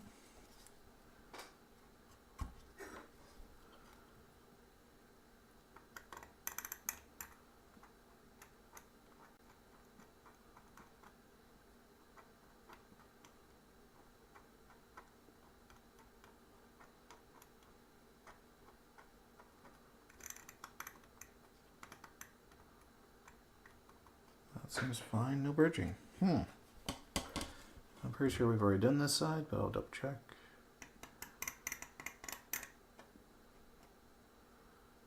Hey, how come that little bit is exposed? Where's that go? How come that little bit is exposed? That seems weird. Zoom in here, if we can. How did that even happen? Right there. A little bit of copper. Actually, a few of those. I see a little bit of copper all of a sudden. How did that happen?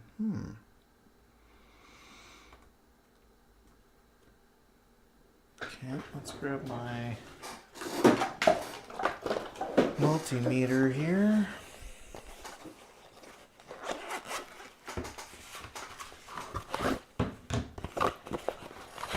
Let's make sure we didn't accidentally break a trace.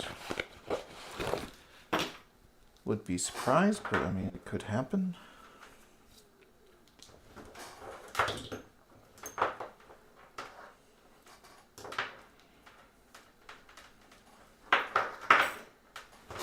are all tangled together. I hate that.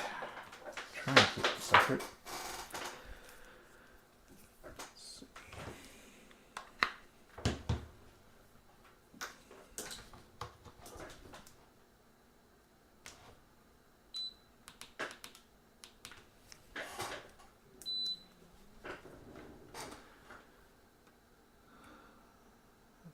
So that is here.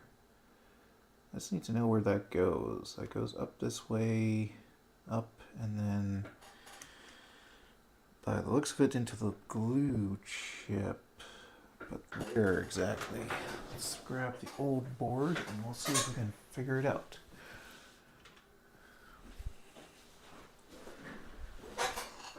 Alright, that is... Which one is that? The second from the right corner with the ports facing up on the FPU. Okay, that would be... Oh. Doesn't have the same line there. Must be one of the changes they made in order to make this a... fewer number of layers, so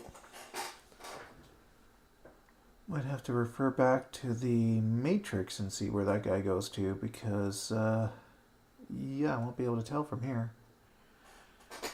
I guess I could probe real quick and see if anything lights up.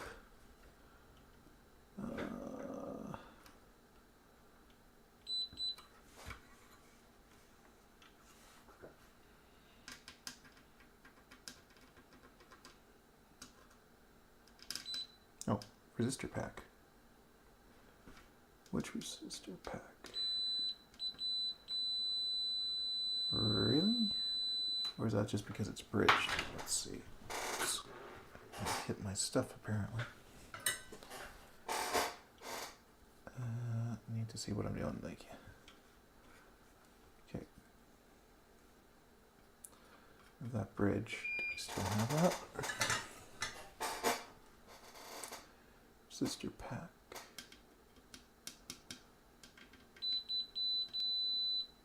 One, two, three on the resistor pack. Okay, let's see if we get that same connection on here.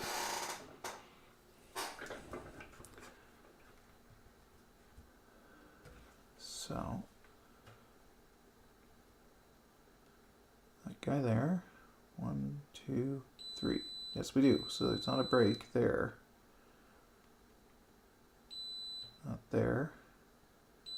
and not there. So even though there's a little bit of copper exposed, there's no breaks. So that's good. Hum dee hum dee hum hum hum hum. So let's keep looking. Check the sound chip here, because why not? Let's zoom out a little. There we go.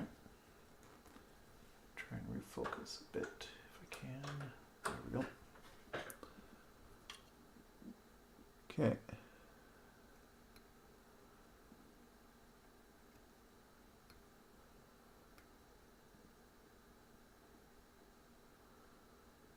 That side seems fine, no bridges.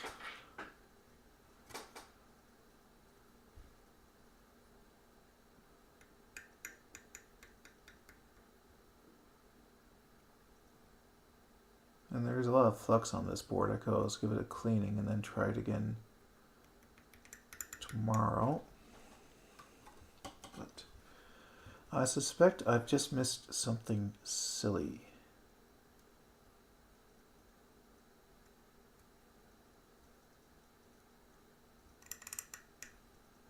No, that's completely out of your view. Let's see. There. So no bridges here. Everything seems fine on this side. And on the other sides.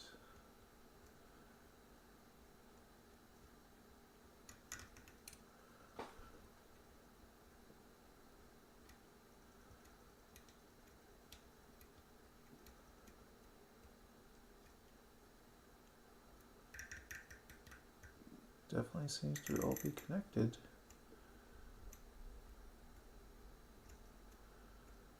I cannot feel any bridging on this chip. So the sound chip seems fine. Seems to be connected, no bridges. Okay. Next. Where are we here?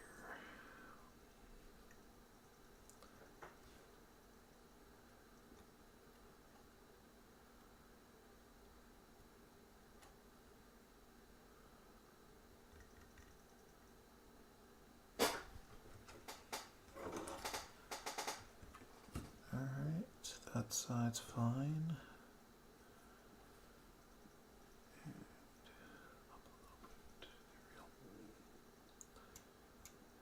Lots of flux. Lots and lots of flux. Flux shouldn't be the problem here. This is the stirry stuff. It's supposed to be no clean. So it should be fine.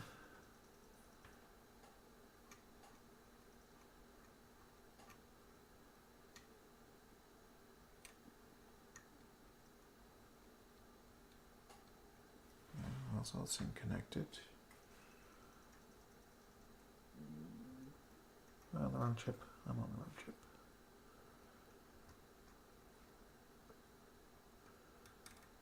So no bridging here.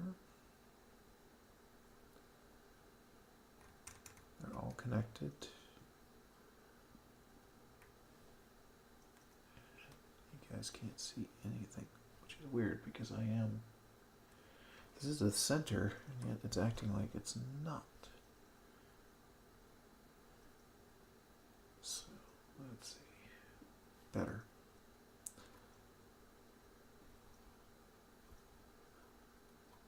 Okay.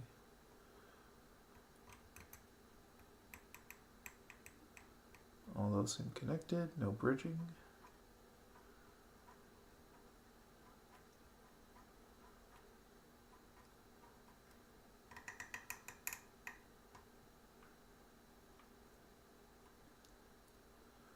Alright, so UG12 seems fine.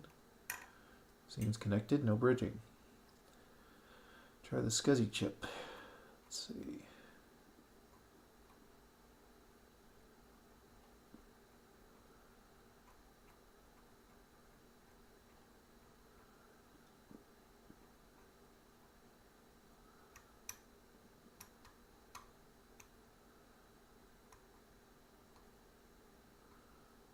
That side's fine.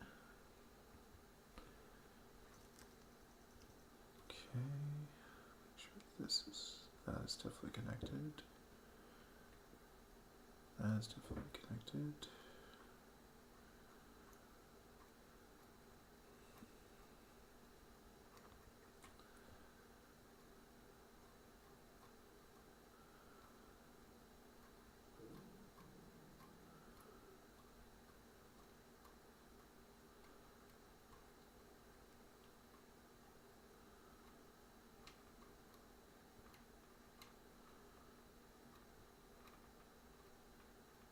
Okay. That side's connected. That side's connected. That side's connected. That side's connected. So SCSI seems fine. Okay. Well, I should probably get a little solder on this side, to be honest. It'd be bad, I think. Solder.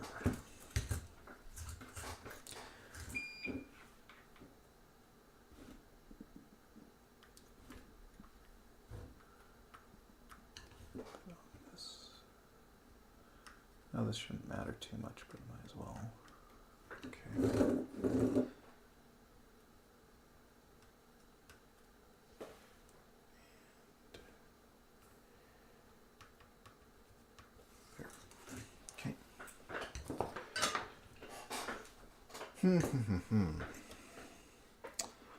UJ11, let's look at him.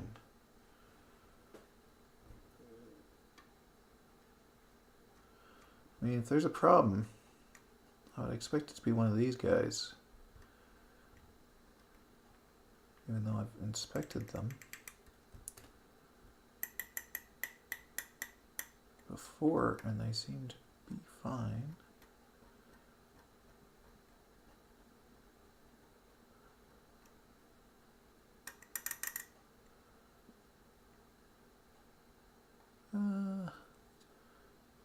I mean, that is connected, but it's a very small connection.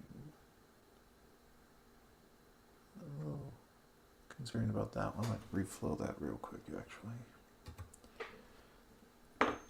Might reflow him just a little.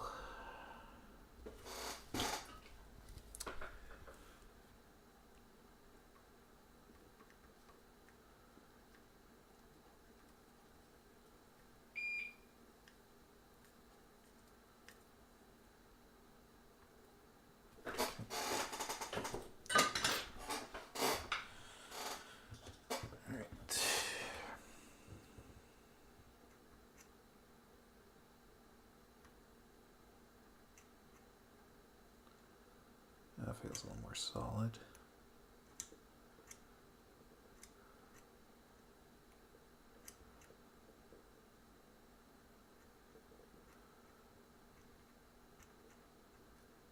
Okay. And this one.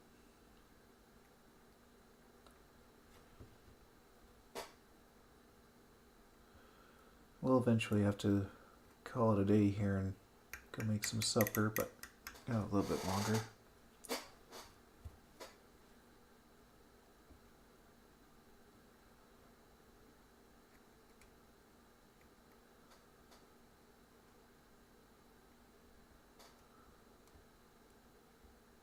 Okay, this side.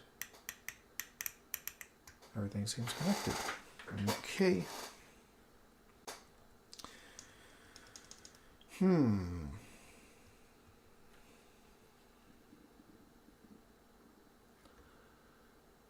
we have a bridge here? Nope, that's just flux. Okay. Well, let's check this little guy, which is out of your view. There it is. So.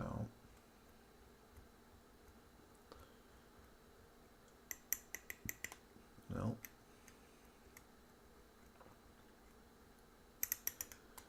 Nope.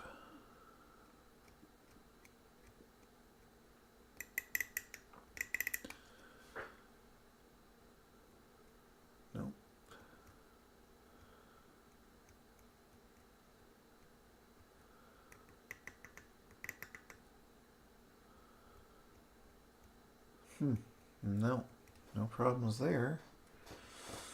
Okay, this one. Oh, what's this? Piece of solder. That's not good.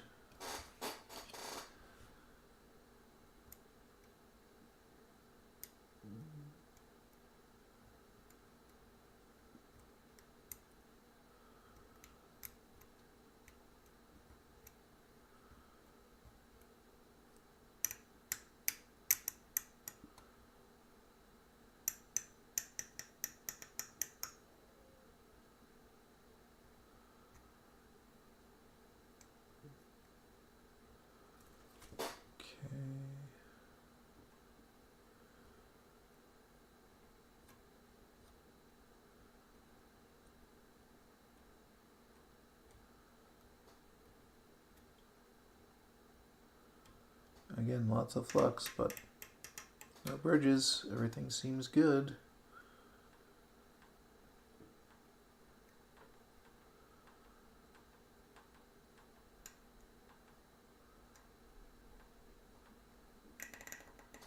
Okay, and this one up here. Let's get that into view.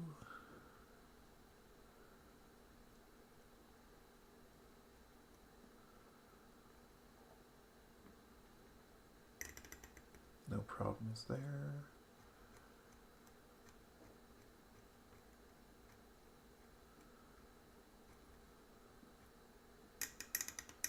No problems there.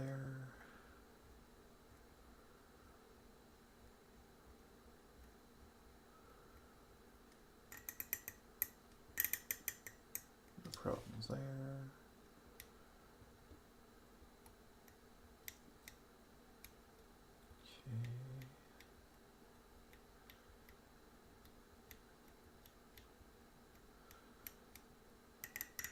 No problems there. CPU's no good. Give me 1 second here. I gotta sneeze again.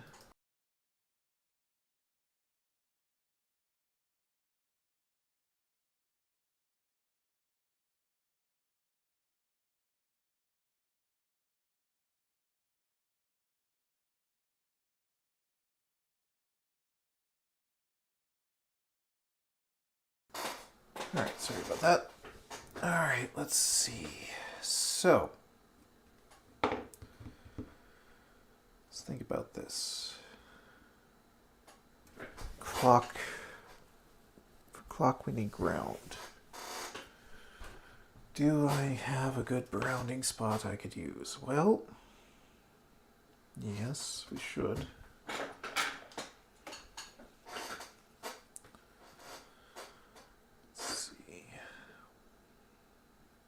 Should be able to use one of these, I think.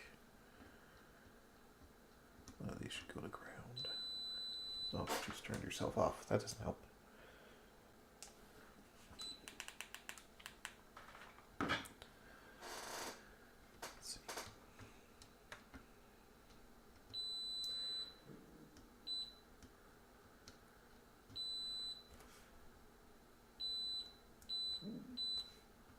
Yep, that's ground. So I should be able to connect to that corner with the oscilloscope and make sure that we're actually getting a clock frequency here.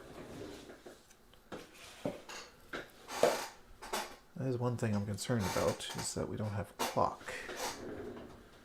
Because that would explain a dead board, or seemingly dead. I gotta sneeze again, pardon me.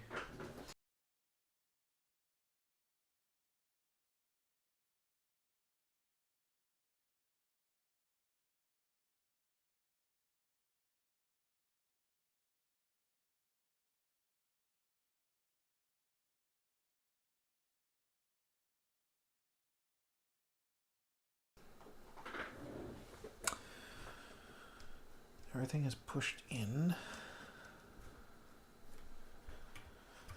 These are known chips that worked. Did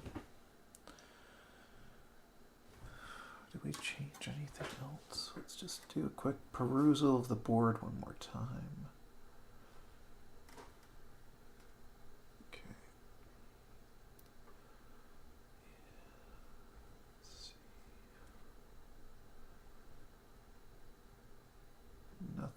obvious here or here.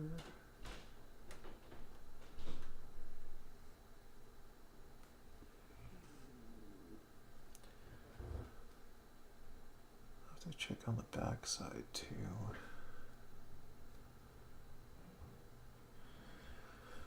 We use the original oscillator for sound there. So we don't know if that's working or not, to be honest. I have others I was hoping to get in, but they may not be in before the postal strike, so we'll see. Those all look fine. I'm not sure about this. This looks like it's not quite pushed in.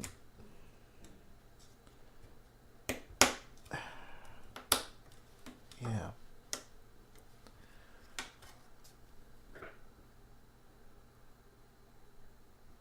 That seems a little bit better. Let's just try some basic stuff first. Pull a chip out, put it back in, make sure it's really seated in properly. These are new sockets, they're pretty tight, so might as well make sure everything's actually in properly.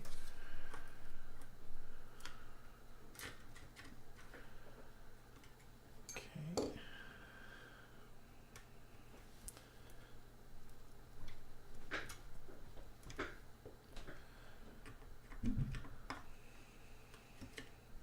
Because if these weren't in properly, I could definitely see there being a problem with video. Wouldn't explain sound, but nothing has explained sound so far with this board, so.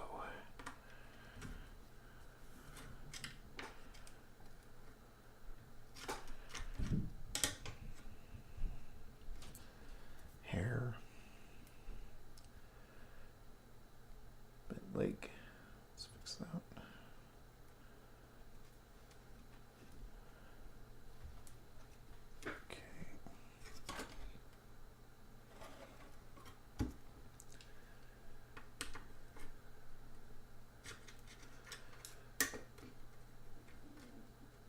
Like, fix that.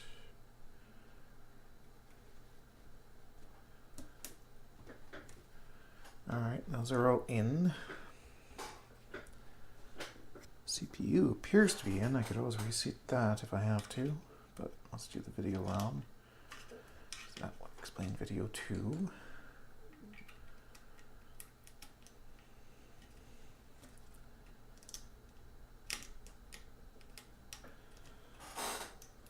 Try and do the simple stuff first before going too nuts. Oh, that actually clicked into place that time.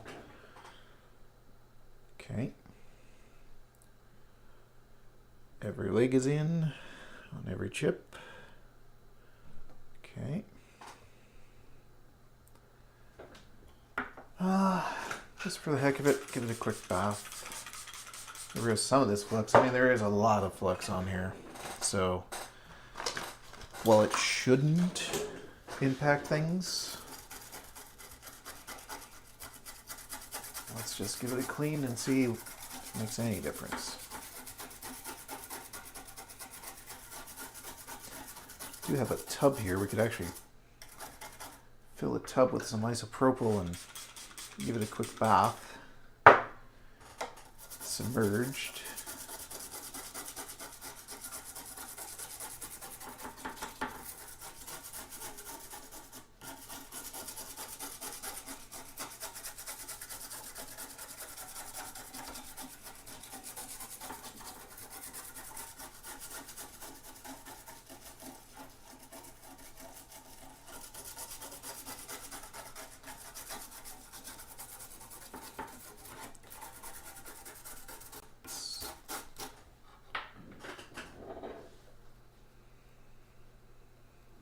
Got rid of some flux on that side at least.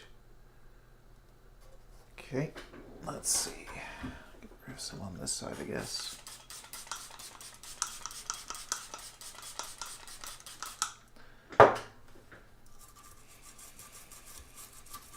There's a lot on these chips after all.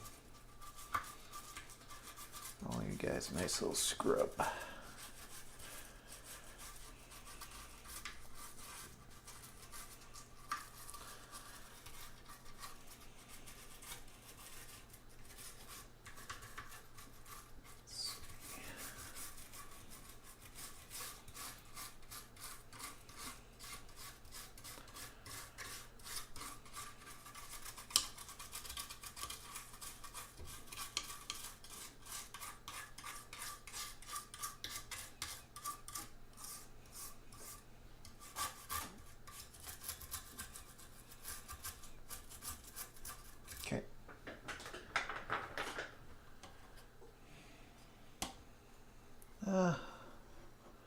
take the CPU out and put it back in real quick too.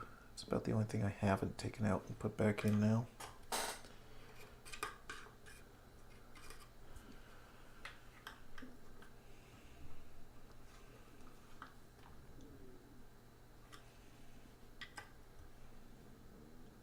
I do wish I had the right tool for removing this. This little guy works most of the time, but I do find every once in a while he does end up bending a leg. So it'd be nice to have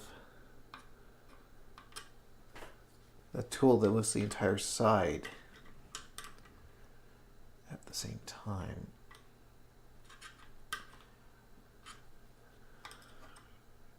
But oh well, we'll make do.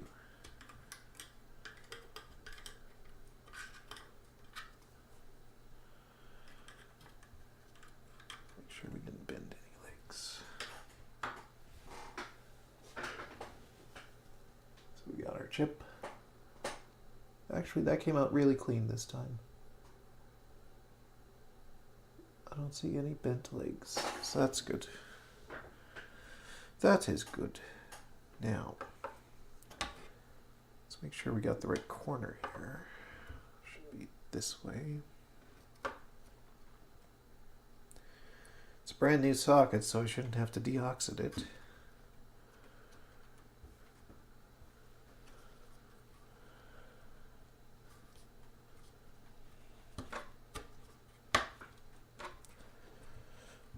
Pretty good click on that one. Don't really need to wait for the isopropyl to dry, but I will anyway. Just give it a couple minutes.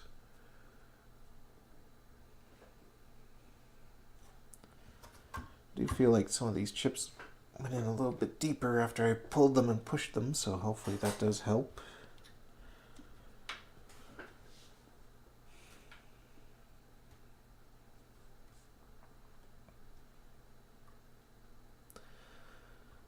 Probably will end up replacing those axials because I think those might be the original. I'd like to put new ones on. I just don't have any in stock apparently.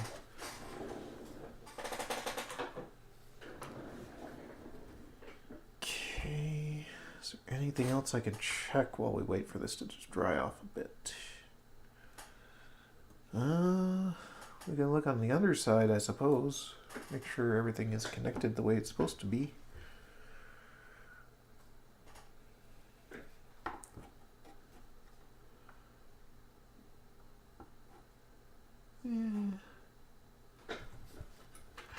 Not sure about that clock chip. Let's add a little bit.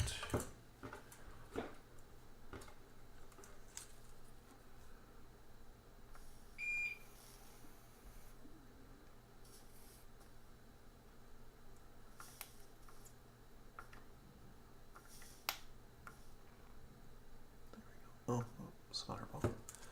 Okay, that looks a little better. Power plug looks decent. Should be getting all the right voltage. CPU socket. You guys are out of focus again. There we go. That looks pretty good. Bit of hair. For some reason.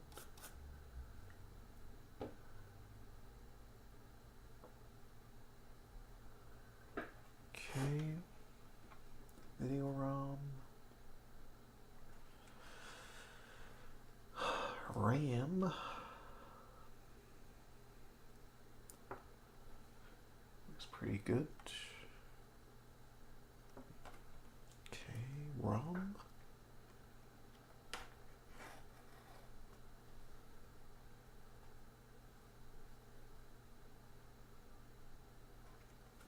What's this? Bit of solder again. That off. A little bit of solder again.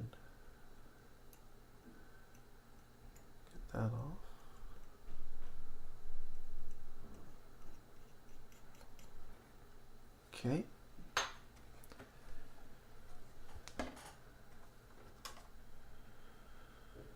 Let's see. Well, I think I'm ready to try it again. Things are a bit dried off.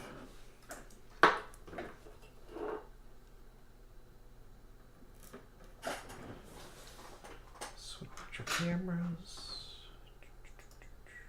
There. Make sure I've got my sound still. I do. Good. That's plugged in. Powered off. I don't know what that is for setting right now, but we'll find out.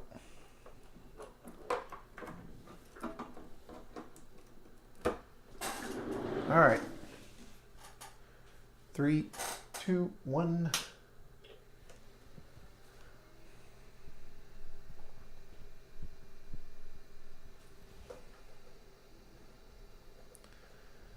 Absolutely nothing.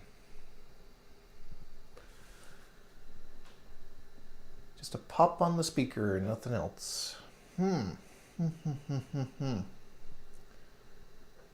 Okay. Well, only thing I can think of is grab the oscilloscope, make sure we have a clock. We should, but let's make sure. What's the easiest way for me to do it here?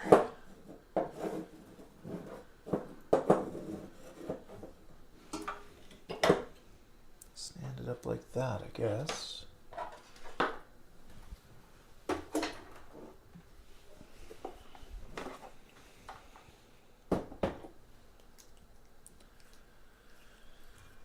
Now, can we clip onto one of these grounds and still reach the clock? I don't know. Where's a good place? Oh dear. The ground is there. It's not even touching the ground now.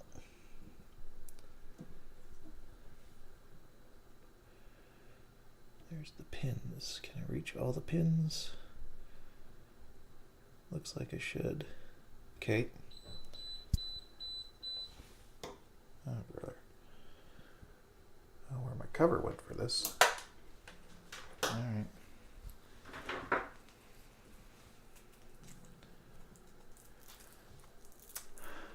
What have I done? Well, I looked for bridges.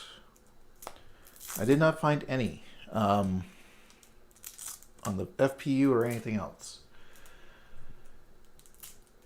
Yeah, I looked at the ROM socket. It looked good. The CPU socket looked good from what I could see. If you have a macometer, solder in your DB19 and connect it. Well, we got the macometer. Where did I put the macometer? I think it was in here.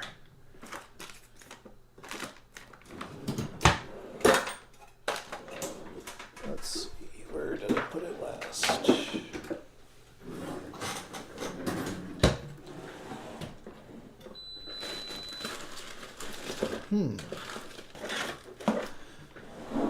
I know I had the macometer. I showed it last stream, and then of course I put it somewhere different than where I had it. Because that's just what I do. Apparently.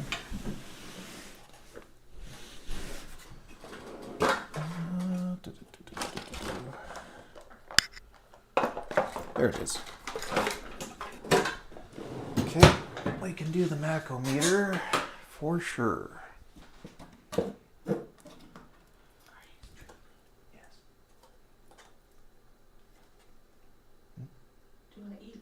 Yeah, in a little bit. Just gotta check something.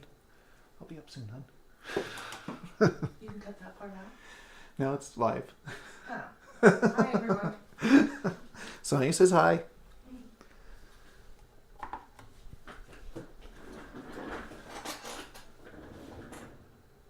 See if the board is getting the voltage that it needs. Okay.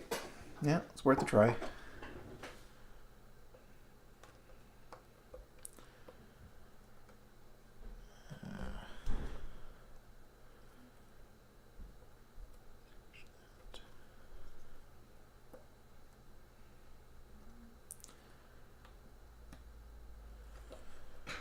sure this is, yeah, that is the right connector. I think this flu is starting to kick in because I'm definitely getting tired now. All right. Get this.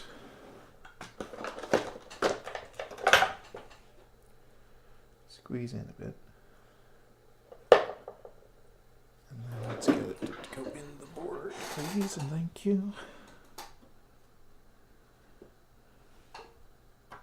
There we go. What are you being stubborn for? There. Much better. Okay.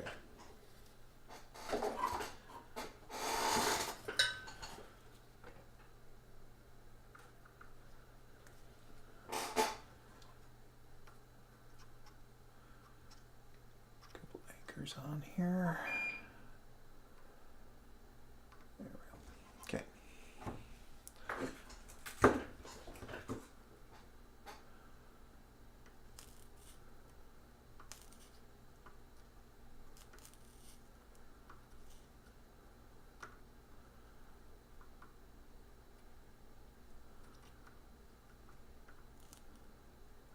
Alright, so we'll put this guy on, then we'll check our voltages. Which that is a recap power supply, so it should be good. I've used it with a few boards now.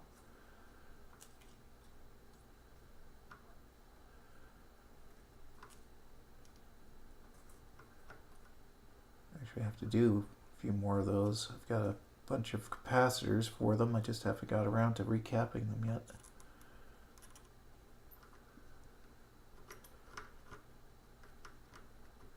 Come on.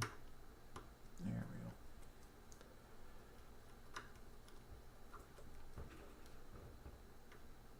It's a good thing this one is not corroded.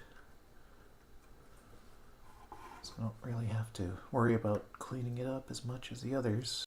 The other ones I'm waiting on because they are very, very corroded.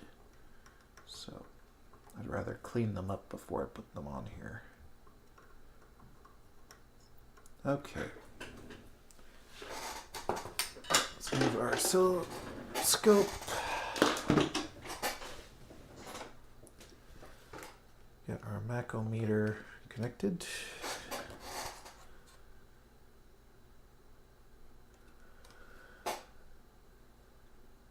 Yeah, that's connected. Good. Okay. Put that there. Put this here.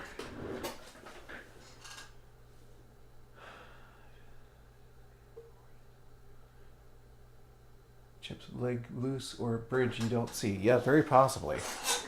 I don't expect this to be perfect first try, but would have been nice. Okay, turn this on. Oh, we are missing 5 volt. No, we have 12, we have 4.96, and then we have nothing.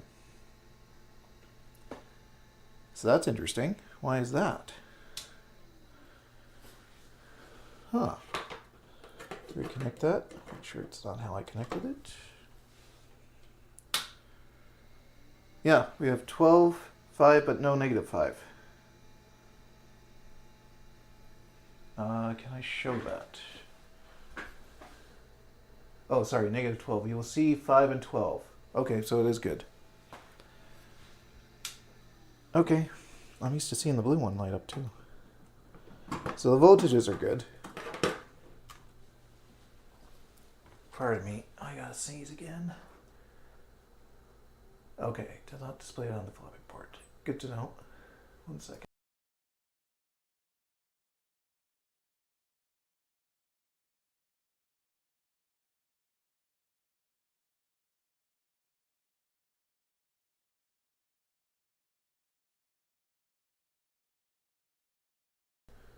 All right.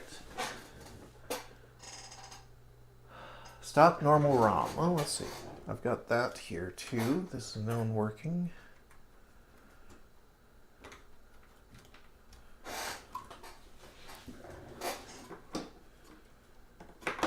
Put the speaker just because. Why not?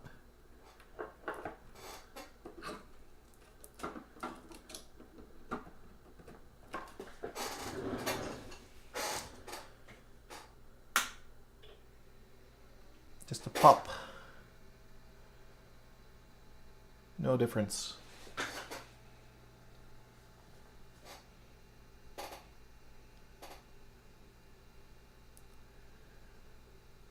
Okay.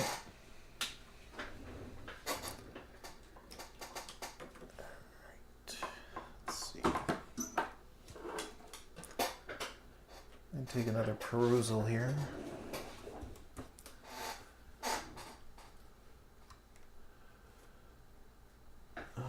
Microscope view.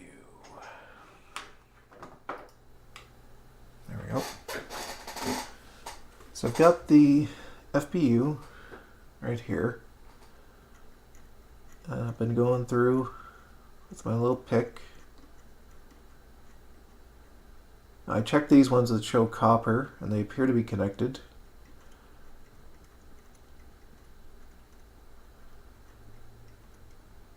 So that side's fine. And they all appear to be connected. I'll move it over to this side.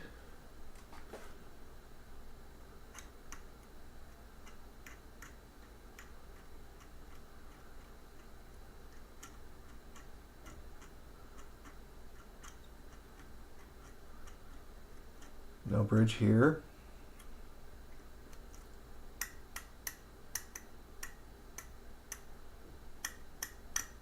They all appear to be connected. Go to the top.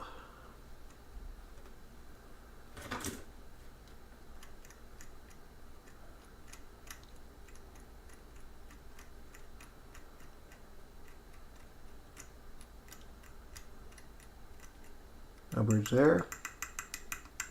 They all appear to be connected.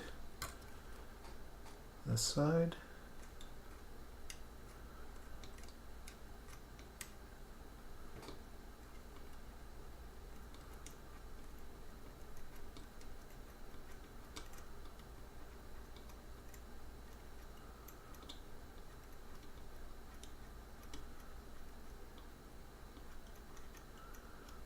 Seem to be fine. And they all appear to be connected.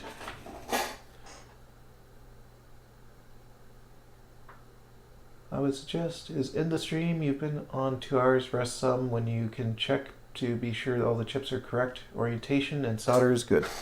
Yep, that is a good idea.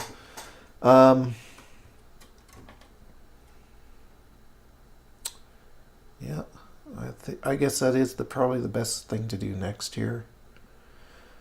Everything looks to be correct. Is there a resource to let me know which orientation and which order these chips for the video are supposed to go in? Because that is one thing I'm wondering if I got it wrong. Got, I don't know if you're seeing the numbers here, but this is the way I've got them situated at the moment. I think it's correct, but if there's a resource I can double check, I should do that too. No, I haven't moved my microscope yet to get it so it can go off the desk. The best I can do at the moment is angle the board and then change that. And you won't be able to see it, unfortunately. I can see it. It looks, I can see it here in my view, but for you guys it's a little harder to see.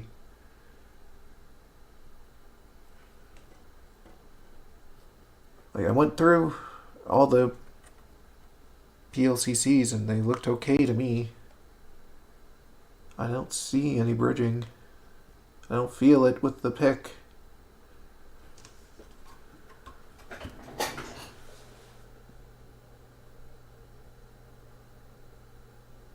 Oh, I would appreciate that. Thanks, Will. Yep. I'll take a break. I'll go have supper with the wife and come back at this. Maybe I'll have to wait until this head cold clears up a bit too, because I know that's not helping. But, I mean, initial, just high level here, I don't see anything that looks wrong in terms of chip orientation. And like I said, I went through the pick on every chip and they all seem to be fine. The fuses seem to be connected. I did get these interrupt and reset buttons off a different board. I also wonder if I should take them off, see if there's something causing a problem there. But yeah, thanks for the help, Will. Appreciate it as always. I'll call it a day here, and we'll do some more troubleshooting and see what else we can figure out. So, thanks everyone for showing up. Have a good